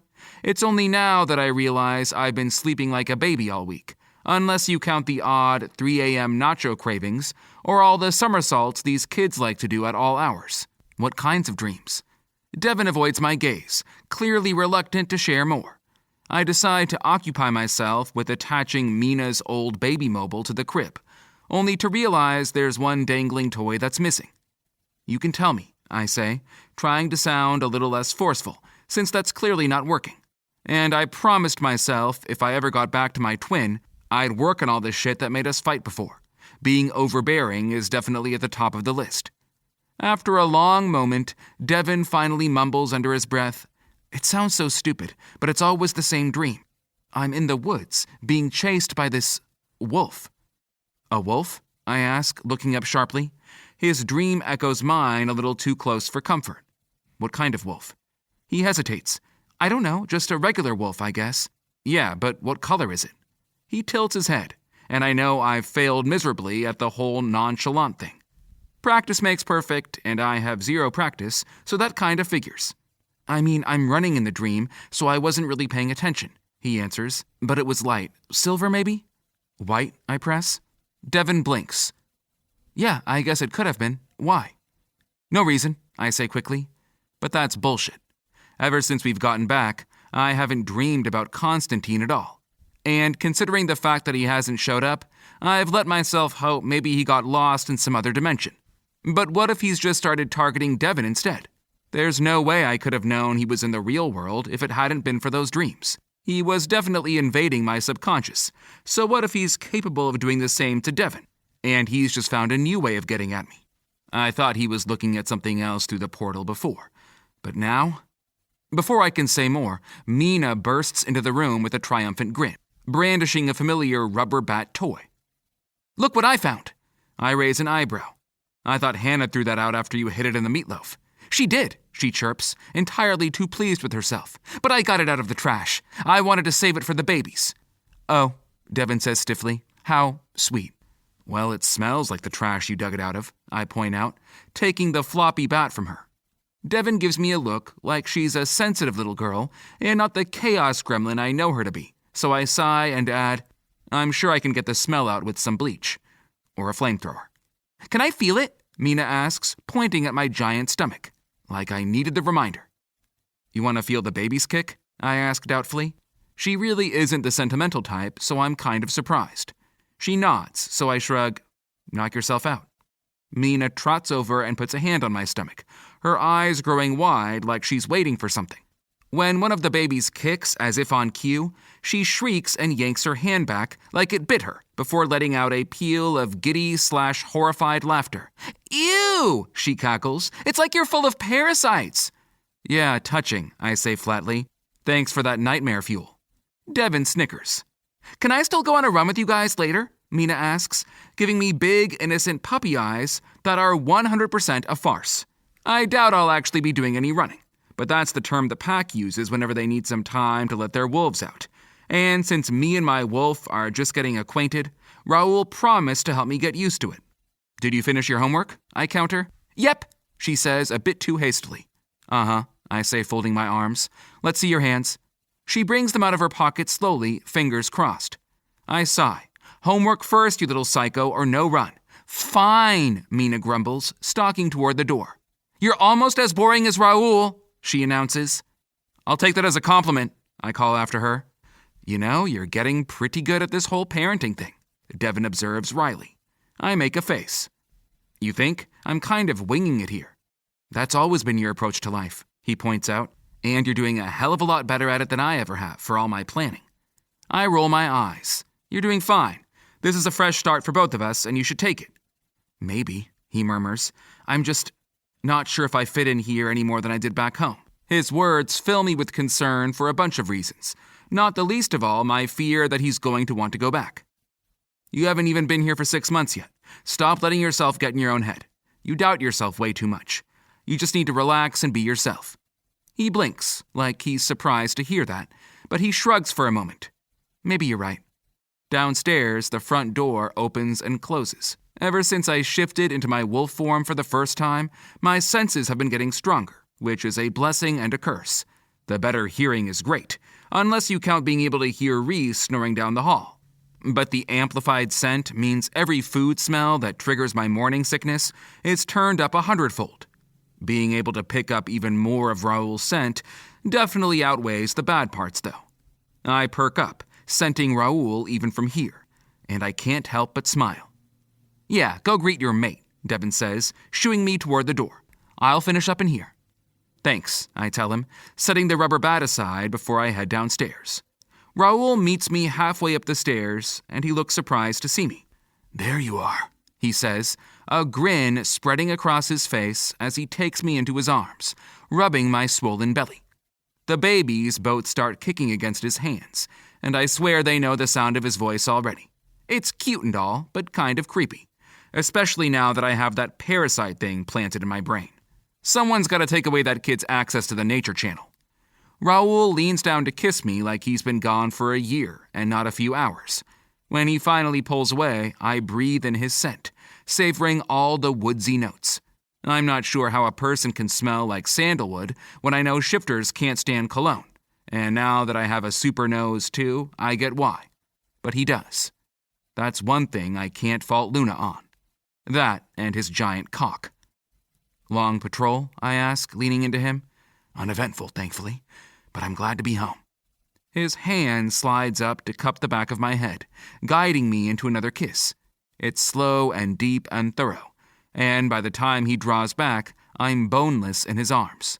"Still feeling up for that run?" he asks, looking down at me. "Definitely. I could use some fresh air," I admit. "But we're gonna have company, assuming company can work her way through her multiplication tables in time." "Ah," he says in a knowing tone. "I guess it won't be that kind of run then." "What kind of run?" I ask, raising an eyebrow. "The kind where I fuck you against a tree," he answers, without missing a beat. "Well, hang on a sec. I could always hide her pencils." Raoul gives a deep, hearty laugh that sends a shiver down my spine, and all of a sudden, I'm not sure I'm joking. "There will be plenty of time for us to have to ourselves later," he assures me, running a hand down my back. I decide to finish heading down the stairs before his touch completely melts me. "I'll hold you to that," I mutter. Almost 8 months pregnant or not, I'm horny as fuck. Even more than when I was in heat, if that's even possible. And it's not like Raoul can ever keep his hands off me anyway. As we head downstairs and outside, we find a quiet area behind the house where Raoul helps me get undressed, and we both shift into our wolf forms. He wastes no time nuzzling my neck to mark me with his scent.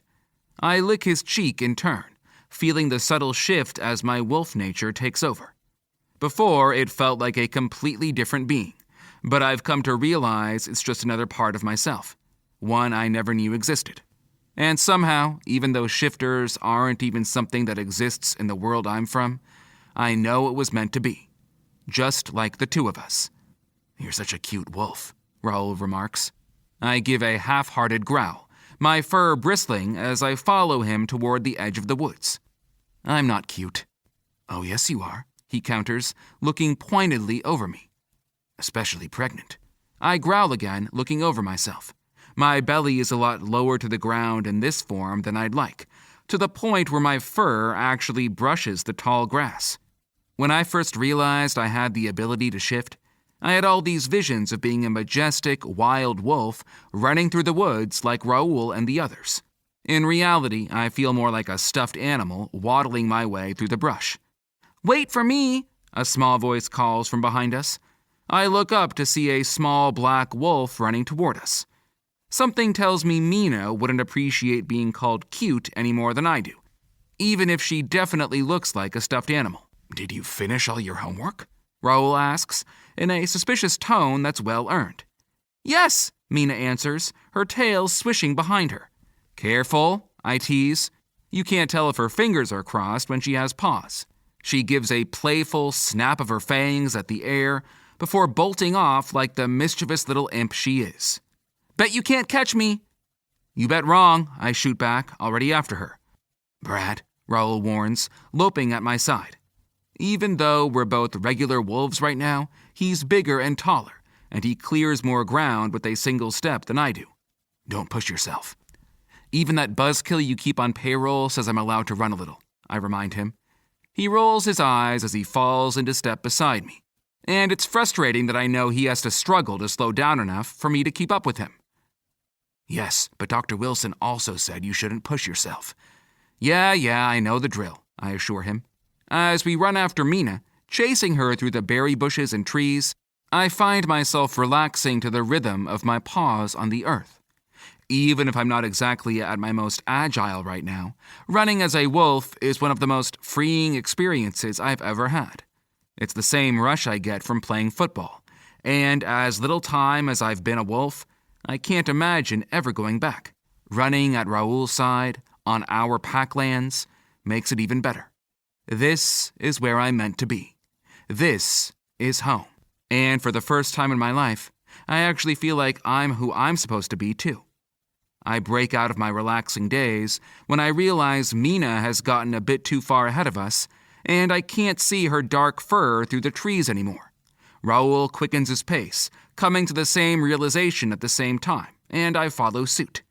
We finally catch up to Mina, who's stopped at the side of the river and is splashing around, chasing frogs, oblivious to just how close she is to the rushing water. Raoul grabs her by the scruff in his teeth and yanks her back before dropping her onto the ground, a safe distance from the water. "What did I tell you about running off like that?" Raoul scolds her. Especially not now. It's not safe. She gives him an exasperated look, her fur bristling as she refuses to back down. I'm fine. Nothing's going to happen. You don't know that. Raoul nudges her toward the path back to the house. Come on, time to head in. No, she cries, bounding away from him. I'm not a baby. Raoul growls lightly in frustration. He's right, Mina, I tell her. It's not safe for any of us to be out here on our own right now. Maybe not for you. You're an Omega, she counters. I'm going to be a warrior one day. One day, perhaps, Raoul agrees in an even tone. But not now. She growls and snaps her fangs, and this time, as comical as the gesture is, I can tell she's not playing. Stop it! You're not my parents! Raoul freezes, and I can tell her words cut him deep. Mina takes advantage of his stunned silence and dashes off into the woods. Raoul turns to look at me, hurt etched across his face even as a wolf. I nuzzle against him in comfort. I'll go after him, I tell him. She just needs a minute. He hesitates, then nods. Be careful. I'm right behind you. I take off at a run, following Mina's scent through the trees. It doesn't take long for me to find her sulking in a clearing up ahead, ears flat against her head. Go away, she snaps when she sees me. Not a chance, pup, I tell her gently. To my relief, when I approach, she doesn't try to run again. Look, I know you miss your parents, but Raoul's doing the best he can. I know, she grumbles, and if I didn't know better, I think there was a hint of guilt in her tone. He's just so bossy. No argument there, I say dryly, but he's overprotective because he's scared of losing you. He loves you. We both do.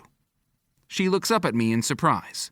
Before she can respond, though, her expression goes blank as she looks at whatever's behind me. At first, I think Raoul came up from a different direction, but then I realize it's not surprise in her eyes. It's the first hint of fear I've ever seen in them. No, not fear. Terror. She's staring behind me, frozen in place, and when I turn to look, my gaze lands on a familiar white-furred figure watching us from the shadows of the trees. I leap to turn around, putting myself between him and Mina. I give the most convincing snarl I can, relieved when it sounds relatively menacing, for all it's worth. Constantine. He's here. And this isn't a fucking dream. This concludes Bro and the Beast by Joel Abernathy, writing as L.C. Davis. Narrated by Javi Wilder and Sean K. Jane. Copyright 2023 by L.C. Davis and Joel Abernathy. This unabridged audiobook is published by arrangement with L.C. Davis and Joel Abernathy and was produced in the year 2025 by Tantor Media Incorporated, a division of Recorded Books, which holds the copyright thereto. Please visit tantor.com for more information on our growing library of unabridged audiobooks. Audible hopes you have enjoyed this program.